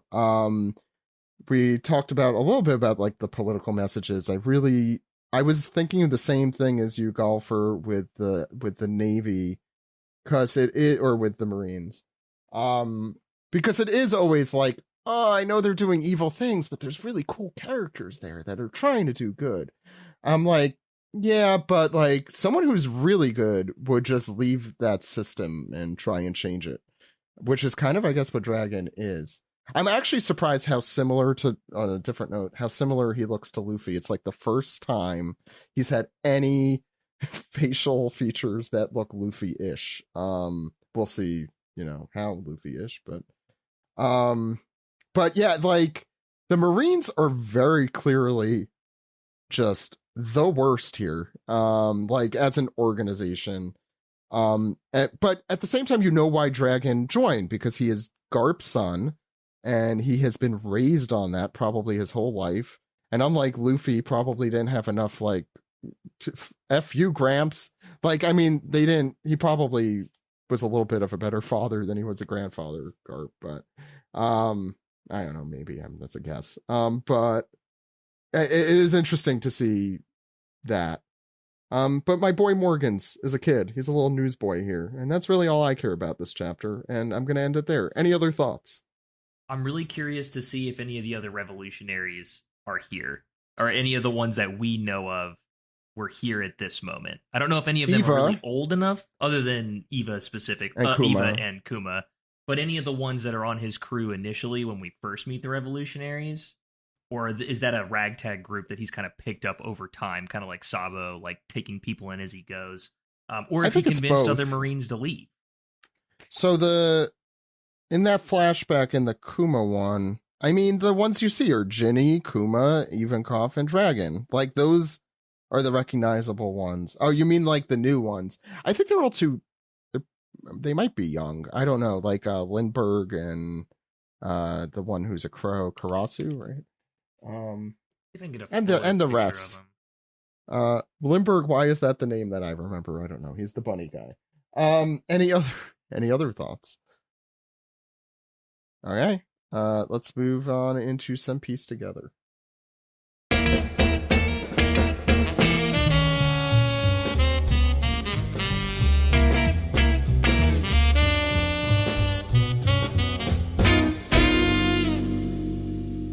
This is the Piece Together segment where we take your questions, comments, and theories and determine whether they're as good as Kozuki Wanzei, because that theory, untouchable.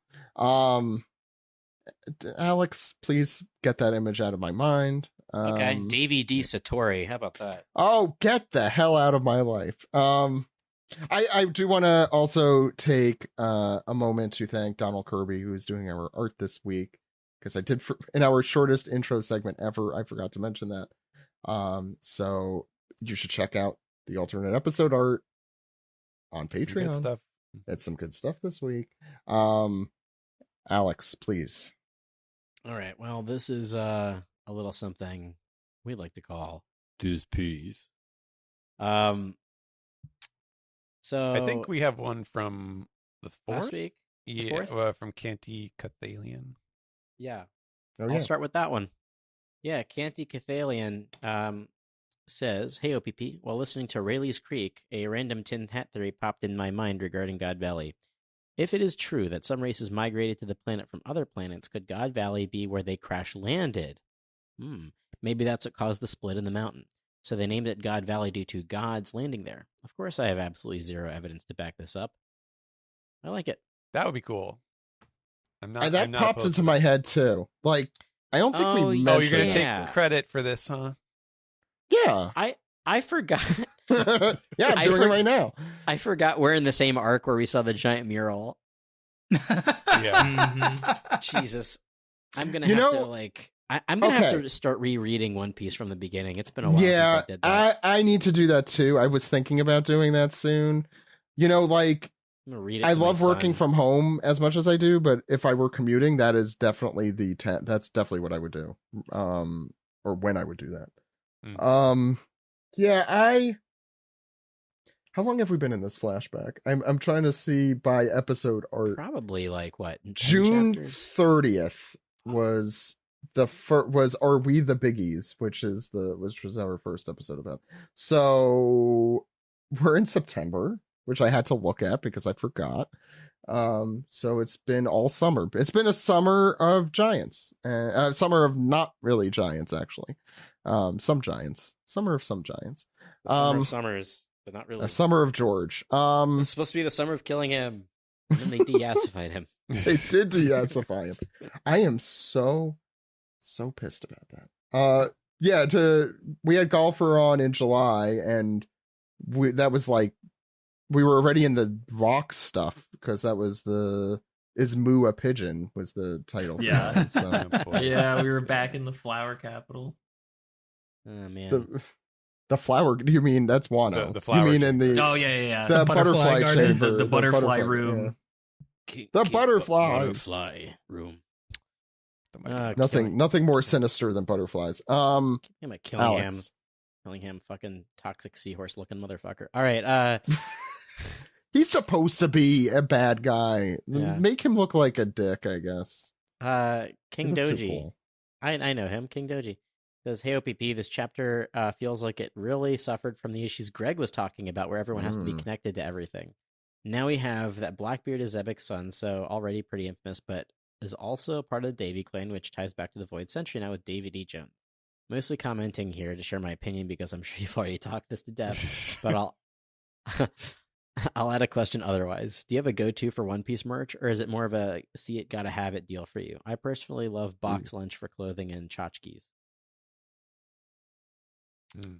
Golfer, do you have a lot of One Piece merch or no? I do, but it's because I got to go to the Mugiwara store in Shinjuku. That's So the yeah. answer. I That's the answer. I went absolutely bonkers. The one thing that we're sold Yeah, out you'll of do that. was the wanted posters, and I was actually surprised to see Oh. that. Like there were 0 wanted posters, but I've got like of course you can't see it on the podcast, but I've got like a chopper pen. I've got all the Nice. different pens for all of them. I was such a kid in the candy store that like when I went to check out, they were like, "You spent $400. You also get this plastic bag to take everything out in." And I was like, "Oh yes, please, thank you so much. I'll take anything you give me for free." So I've got all these like punch cards that I can't use anywhere in the Oh United god, the States. punch or- cards. Yes, I've got I a have bunch that, of those. Zach, you have the book with all of them in it, right? Yeah. I forget, like, my 'cause merch, I could show everyone else. we 'cause used it's all of over our. there. I think we used up all of our punch cards, so we could get Yeah. we could get as many as possible. That was such a fun fucking trip, and we went. I do to, have like, this. Oh my god, I want to do it How again. many Mugiwara stores did we go to? Not enough. At least 3. Because Not there was the enough. pop-up so there's one in Shibuya that was like Yeah. new or oh no, they moved it. Because I went to the one in Shibuya in 2013 during my first trip, which you could see on OPPJapan.com. Oh yeah, I we've got to know. release, by the way, the footage from the second OPP10. second trip. We've because- released some, but I agree. Yeah. because we have that whole interview that Greg had with the Yeah, Osaka. Yeah. And we Yeah, also have last other Friday. interviews that we've recorded that, yes, Yeah. but they're in Yes. Japanese. And Yeah, we got to really work on that because that's Yeah. we have a lot of good shit that has never seen the light of day. and Way it's to just for us. Yeah, I know. Way to call me out. No, way to hold me accountable. on the air. Yeah, On the air. I No, just get that's a way nostalgic that for it. it'll get the fire under my ass a little more. No, I've It been was a thinking good about that recently too. I The do Mugi wanna, War store is the right answer, though. Yes, I do want to say that merch-wise, for me, the one thing that we get every year is usually the calendar. I haven't seen a listing for it yet. It should be. Yeah, it's a little late. I thought it was usually in July too. Yeah, maybe the tariffs are going to affect it. Well, I don't know. We usually get it via DHL anyway, so that's probably going to be fine. Does DHL go around that? Yeah. Oh, it does? Why? Yeah. I don't know. You know what? I don't know how. Not going to ask. I'm not going to ask that either. The merch wise, for me, it's usually like volumes or lever cards. But I've been getting the SH Figure Arts Romance Dawn figures when they've been coming out, and those are really awesome. And yeah, I like a toy. I'll buy a toy like once every couple of years. The kind of like Gundam assembly ships that you can buy. So they've got like basically I want to do that ship at this point. Those models are neat, yeah. I want to do the one that I've wanted but have not been able to pull the trigger on because I think it's like $400 for many reasons. Is the Sunny with like all the little, like it's like an extremely detailed Sunny. Yes, it's the like, Soul of Chogokin. That's it. I was 1000 Sunny. I've got the Going Merry one, which fucking rocks. I would like that one too. That's probably still my favorite piece of One Piece merch that I have. Yeah, But the 1000 Sunny one, I could never justify the price because it's too much. It's too scaled to that Going Merry, and it's humongous. I don't know where the fuck I'd put it. Yeah, that I would have. Yeah. Also, I have.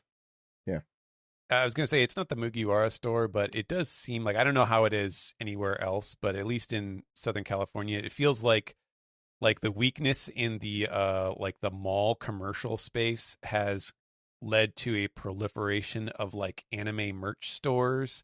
Like there's so much like Jump tie-ins and other stuff. I feel like there's a flourishing industry that wasn't there like 5 years ago or so, with all the you can get all the Loungefly stuff, of course. Like they'll license anything, I don't know. I couldn't even tell you like the names of them, but they're basically like Hot Topic or Spencer's Goods, but it's just all Japanese stuff, and they'll have all the figures there to buy as well, and stuff like that. It just I've seen a bunch of them recently.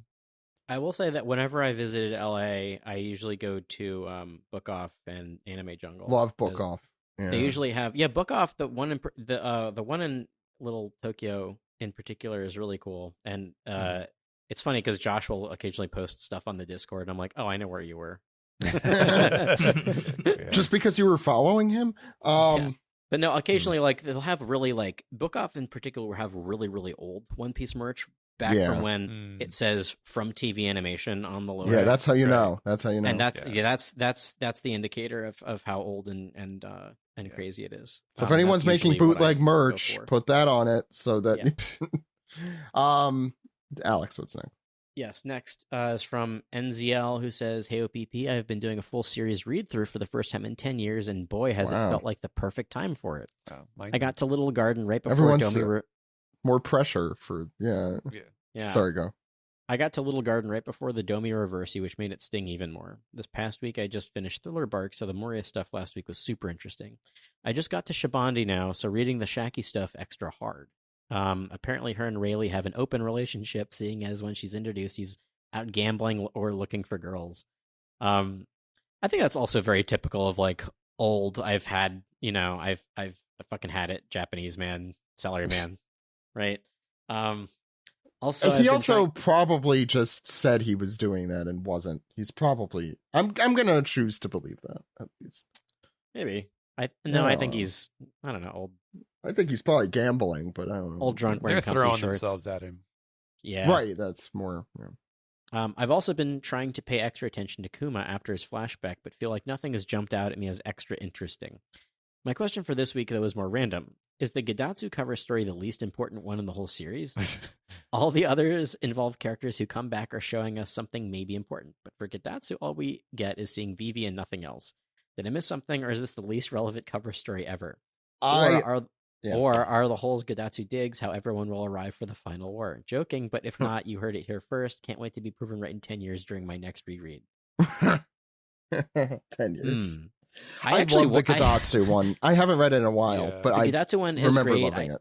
I think that it also brought into the fold what? Like that, oh yeah, the confirmation that Pell is still like kicking. Right. He's I alive think and we he's back with Vivi and all them. Yeah.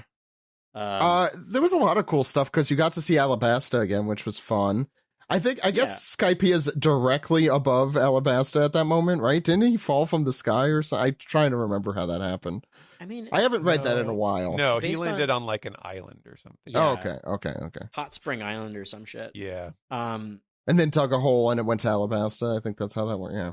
I mean, I like Gadatsu a lot too. I did think about this very recently about how which is the cover story that it's just garbage. Like it's just junk food. And I thought it might have been Caribou. I forgot that Caribou had a story.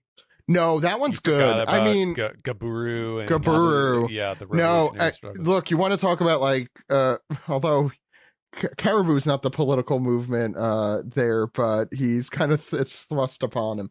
I think it's fun. I like that one actually. I hate Caribou. Don't get me wrong.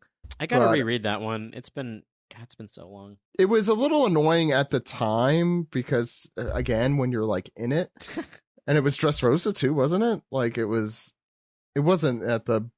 I feel like the whole story just felt very long. But Dead Grandma, come on, that stuff has I guess Gadatsu's might be at least relevant. Relevant, yeah. I guess it's how much funny, do you want to though. care about relevance? Yeah, is in the cover story. Yeah, I'm trying to think of other. I can't think of anything else. I think one of the most innocuous ones is probably the CP9 one because yeah, that makes no freaking sense in retrospect. Like even if they showed up again in the series, you'd be like, okay, I didn't need to know how this happened. But no, the Django full body story is very fun, and yes, the Jinbei one is interesting because it has the poneglyphs, I guess. Yeah, the Jinbei one is consequential, and it's also about a Straw Hat kind of. Until Eneru comes off the moon and comes back into the story. True. That one is it's cool, it's fascinating, but it's the only one that has not even hinted at the world that was left behind kind of thing. Ken, Zach would want to have a word about that. No, I mean it's an interesting cover story, but it has not played a role in the current story yet. Or even the ones that you could say oh, well, Caribou showed up later on. Caribou is we still talk about Caribou today. Eneru has not played a part in the story since that cover story. I think most, Gadatsu aside, I'm going to say, the cover stories have different trigger times as to when they become important. But I think they all, Gadatsu aside, become important in some way, shape, or form. Like Wapples is, comes back. Wapples is extremely important. But he doesn't really come back into the story until the Reverie stuff, which was way after that cover story happened. A lot of people talk about oh wow, this Rocks reveal. This was a really long time Oda was sitting in. I'm like, are you kidding me? He has been sitting on he has sat on things way longer than that. Yes. And now it feels like a Chekhov's gun. He's just so powerful that he's just going to show up at one point and really mess something up. Well, that's why I like the Moria. That's why I like the Moria stuff so much because he drops the Kozuki Moria. The last time we saw them, he was on Pirate Island being saved by Kobe and Perona, and Oda has not shown us him or even hinted at him since then. So I feel like he's cooking something. So he dropped that in the Yamato cover story. Hey, just so you know, this is going to be important real soon. It feels very timed. I want to make Stephen angry. On page 6, the kid looks like Moria. At least seen that. The Twitter I don't know if I putting buy red circles yet. on everything. I saw that too, and I'm no, I gave up on that real quick. How old is Moria? Do we have an age? 50. Does that add up? Yeah, it does add up, but where is horns? Because when he's a kid, he's supposed to have horns. So, he doesn't have horns. Yeah. Moria is currently 50. That's just such a generic looking kid. What if he was just present and victimized by some tragic circumstance in every major event in the world? You got it, Stephen. Yeah. Got him. I know He's what the his full name is actually Kozuki Gecko Moria Mary Sue. Davey. I guess that's the end. Davy D. And it ends with a D for some I reason. can't believe we didn't make a Davy and Goliath joke. Well, too late for that. Shit, that's what we could have called it because Harold and Zebek are Davy and Goliath. Damn it! Oh, we still man. can. I mean, this Not is bad. Oh, Davy. That was a crazy wavelength. look. It's either getting that was a crazy getting your rocks off or Davy and Goliath. Those are your choices. Honestly, we save for next week. Who knows what's going to happen? That's true. Yeah, you can I'm have sure one for Harold free, is not baby. on fire. Go ahead. Those Okay. leftovers are still good. We got some more disc piece. Peeply Labubu's Gunko Pop. Don't like that. Jesus. That would be Slay. Says, hello, my fellow platoon leaders. My word, Fingerland Garlic continues to be such a pain in the ass. Now he's asking for the preparations for this hunt. That sounds wordy. Let's just say Preparation H for short. Anywho, everyone's favorite character, checks notes, Don Marlin seems to be off. Oh no. I'm sure there are Hey, some I out like there- Don Marlin and I'm upset about it. I'm the person. I'm sure there are some out there who really love him, but do any of you have some niche favorites in this series? For instance, I think Guernica is cool, even though I also hate him. Have a good week, y'all. Who? Guernica? Oh, Guernica. Oh, that's Josh's bow. Yeah. Josh, that's Josh's. I do love that design. I want to say Guernica's His mask is design. cool, yeah. His meow meow. His like it's like half a mask. Like you can't tell if it's. I love that. Guernica. That's excellent. Well, everybody knows that Django is my favorite character. Yes. Yeah. Oh, I don't think Alex, need to I remind haven't- anybody. I haven't gotten to ask if you watched. Speaking of One Piece Day, which we talked about at the very beginning of the podcast, did you see that promotional short that featured you, but you were really buff? Yeah, like, oh, where's the Django? Where's the Yeah. Django station? Yeah. I saw like a little bit of that. I definitely felt Seen. called out. I felt Yeah. seen actually. I That's- wasn't yeah, called out, you I were was called seen. I out. was like, there are dozens of us. This is why representation is important, specifically for Django fans. Real old Anyway. heads. I like Charlotte Cato. That's Big Mom's kid, who is the pumpkin guy. Oh, that's a cool that's design. a fun design. That was- Yeah. Yeah, Cool. I love him. Yeah, that's an excellent design. Golfer? Keep us out. What was the question? Oh, Niche characters. favorite. Yeah. Do you have like a favorite niche character that you can't really think of other people like loving? I guess is. Come back to me on that. Sorry, I was checking my fantasy football because James Cook scored a That's more touchdown, and interesting. it's getting hairy right now. Wow, fake nerd. No. Let's talk about Star Trek, Alex. Yeah. So I ordered a Miles O'Brien figure to go with my Julian Bashir Okay, that's pretty cool. I want to talk about off of that more. eBay. Yeah, they're these Diamond Selects toys that are. Can you out of send those print. to me? They're you really could fucking- torture the Miles O'Brien. It's perfect. You could just okay. Well, I have a Bashir, but I wanted a friend for him, and they don't make a Garrick, so I feel like O'Brien's. You could make them kiss. I could make them Garrick. kiss Yeah. canonically. That also. That canonically, yeah. That's and people should watch Lower Decks too if they're Lower watching Decks Star is Trek really stuff. It is very good. Anyway, Okay. Glub Shittos, I guess is what we're talking about. Yeah. Glupshitos. You have a Glupshito, don't you? Strawberry. Morgan's Strawberry is like my joke Glub Shitto. I just always thought he'd Wow. be more important. It wasn't real. No, it's been no, but like Jeez. no, you all are the people who made it into a big deal. Like I just brought him up too much. Oh, it's our fault. Okay, sure. Yeah. Yes. I'm taking credit for things I didn't say, and I'm blaming other people for things that I did. Zach's gonna change the narrative, saying that Barry Good was always his favorite. This is why I should edit the podcast still, so I could. Anyway, Alex, what's the next question? All right. This is from Refrigerated Wife Patch. Wow. It's That's like, on the nose. It's like they knew what we were talking about earlier. Hey there, OP. Maybe we're predictable. So far, Cherry Pie Man has had so many different names. He was conceived as Everything D. Teach, and then his name was revealed as Marshall D. Teach, with our localization even naming him Teach. Then we even get the idea. Then we get the idea that he could be Rox D. Teach, and now he's Davy D. Teach, and he goes by Blackbeard. How many more names is this one guy gonna have? How many more moms have to die before Davy Rocks Marshall Everything Cherry Pie D Waterlaw Blackbeard Teach can finally reveal his super secret ultra hidden name? That's pretty good. Yeah, I was thinking about this. Maybe these are just like jokes, like that Oda is like Rox was like his parents or his ancestors or whatever were fans of the Monkees, and Law's parents were just fans of ABBA. So this all feels like we're getting to a JoJo's reference. Like this is Yeah, how I feel like exactly. we're descending into everybody's You know what? AC/DC. I think it would be really but he fucked could. up and amazing if like ultimately One Piece like by the end of the series you find out that it's a prequel to JoJo Part 3 or something. It That was would just like the be- long con of What? Shonen Leading Jump the for like, a Stardust really long time. Crusaders. Yeah, I what think a that'd be what really a pull funny. that would be. Like, hey, this series wasn't even that important. It was just a prequel to this. Or like Rohan was writing this the whole time or something.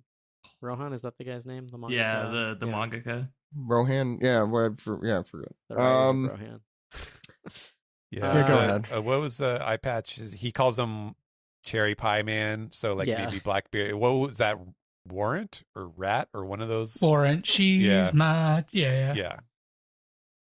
That's funny. Anyways, continue. Sailor Karna says, "Hey OPP, this chapter, or rather this backstory, is a soap opera to the max. Agreed. At this point, it is what it is, and I'm sure Luffy has long since checked out.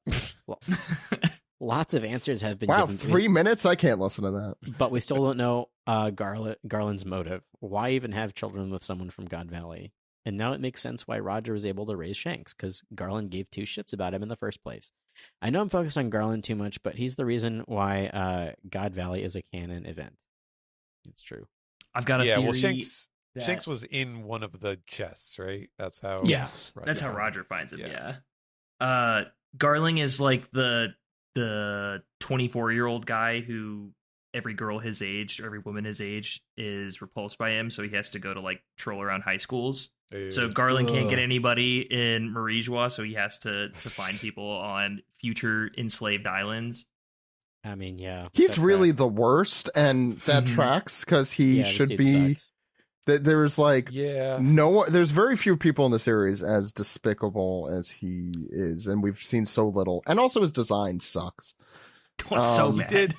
He did say, and this is not a defensive, but he did say last chapter that he found something on God Valley that would make Emu very interested, right? And I don't know if that means he found the Davy clan, like he found Teach or something, or if he's referring to something else. I mean, again, the Davy clan. I think it's the Davy clan, probably. Most likely. But I assume they found Uranus, like the ancient weapon.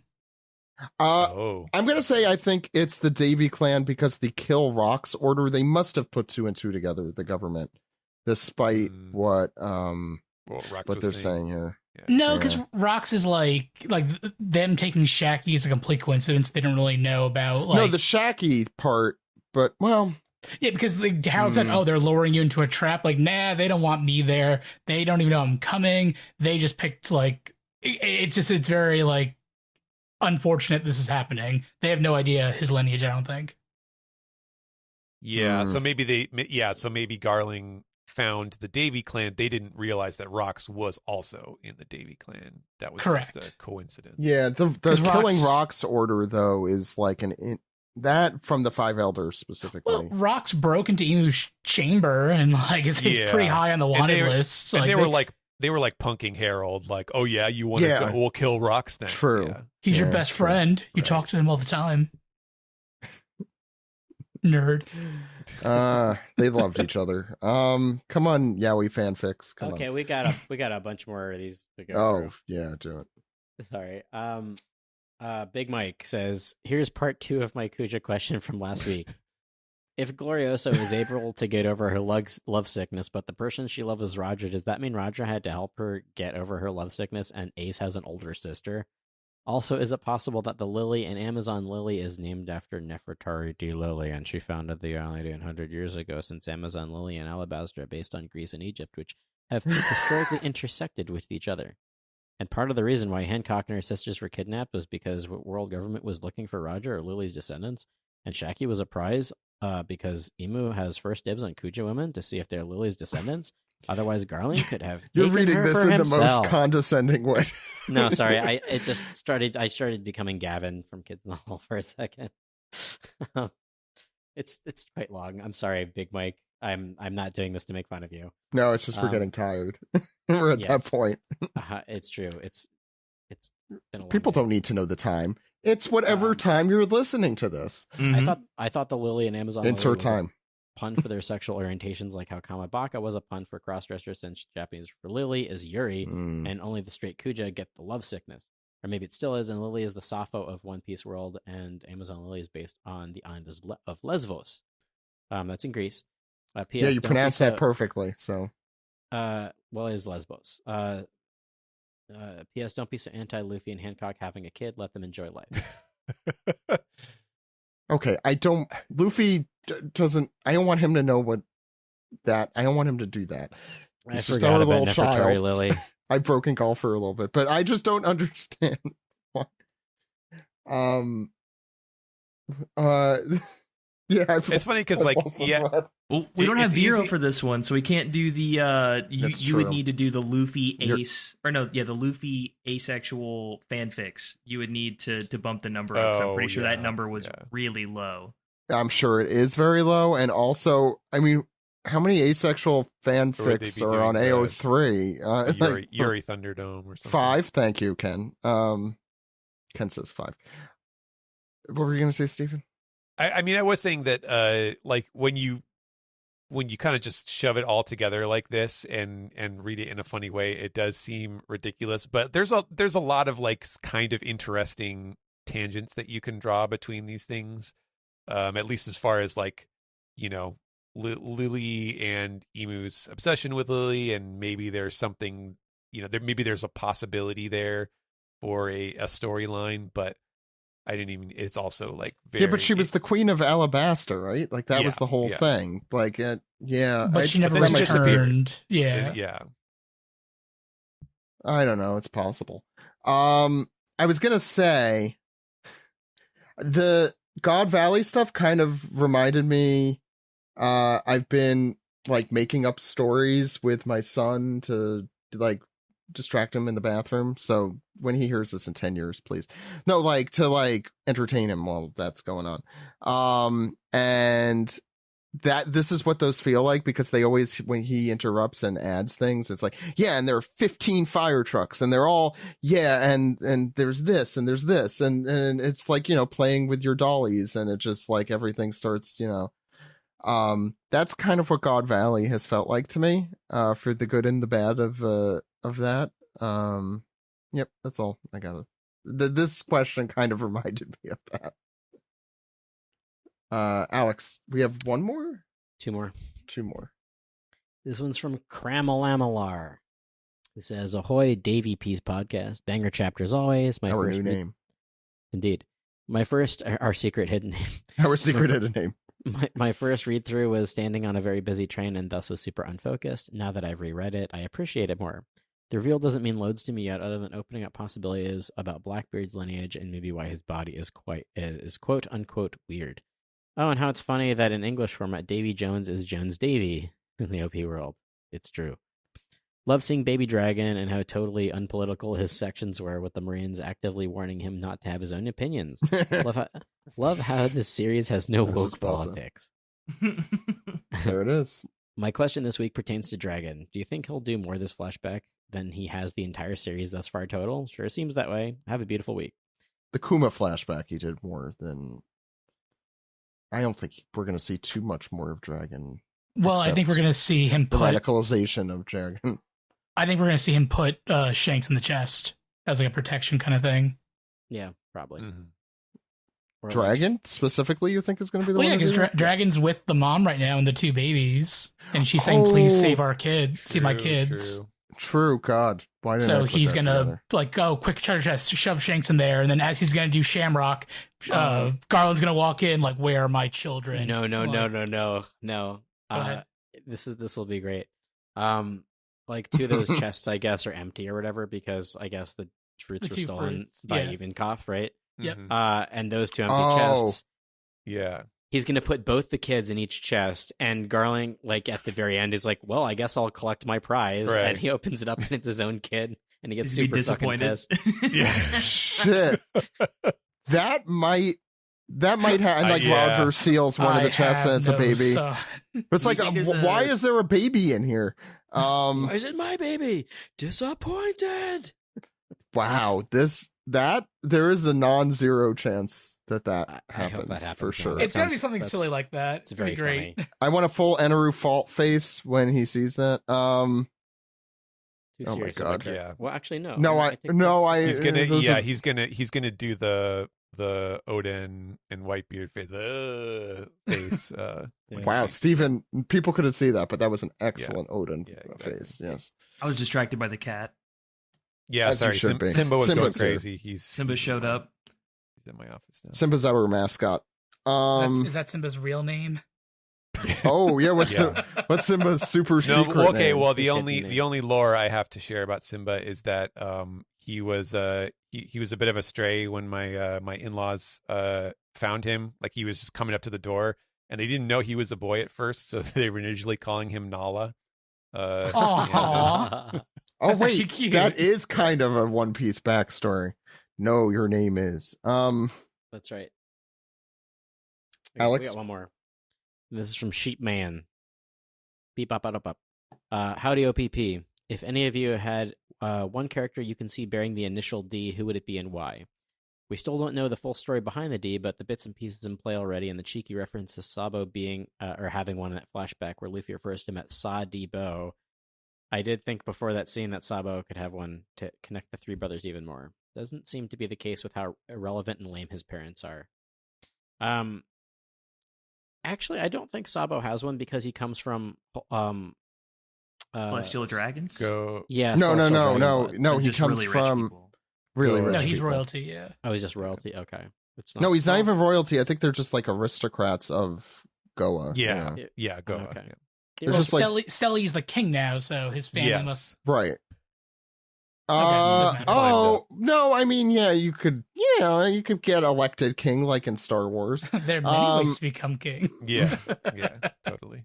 But to Wait, so be the- fair, Sabo's and Stelly's dad was voiced by the same person as Brooke, so therefore, royalty. Yeah. That's my fun fact. Goa Anyway. actually had a really beautiful and vibrant, representative democracy until Stelly.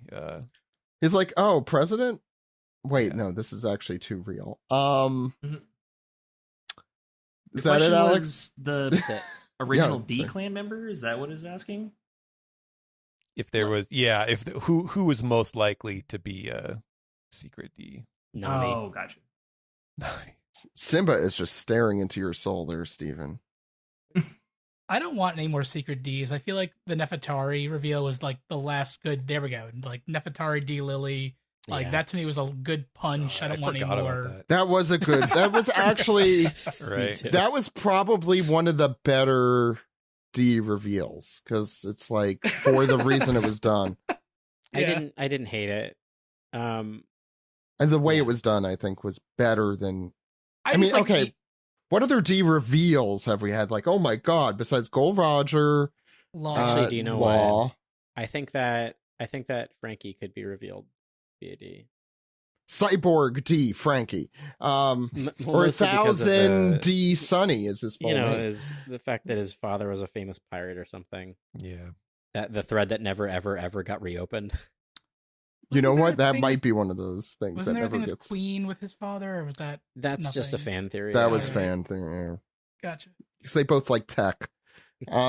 Yeah, There because we you go. know the that's numbers genetic. very loosely line up too, like just Yeah. conveniently. Yeah, I mean, right, is yeah. it possible? Sure. Would it be satisfying? Absolutely not. Is it an answer? I guess if it happens. Do I have any more rhetorical questions? No, that was the last one. Any other actual questions from Dispiece? That's it. Okay. Sorry again. I feel like Jimmy Kimmel at the end saying apologies to Matt Damon, but we'll do the non-Discord Dispiece questions next week. But until then, why don't we round off?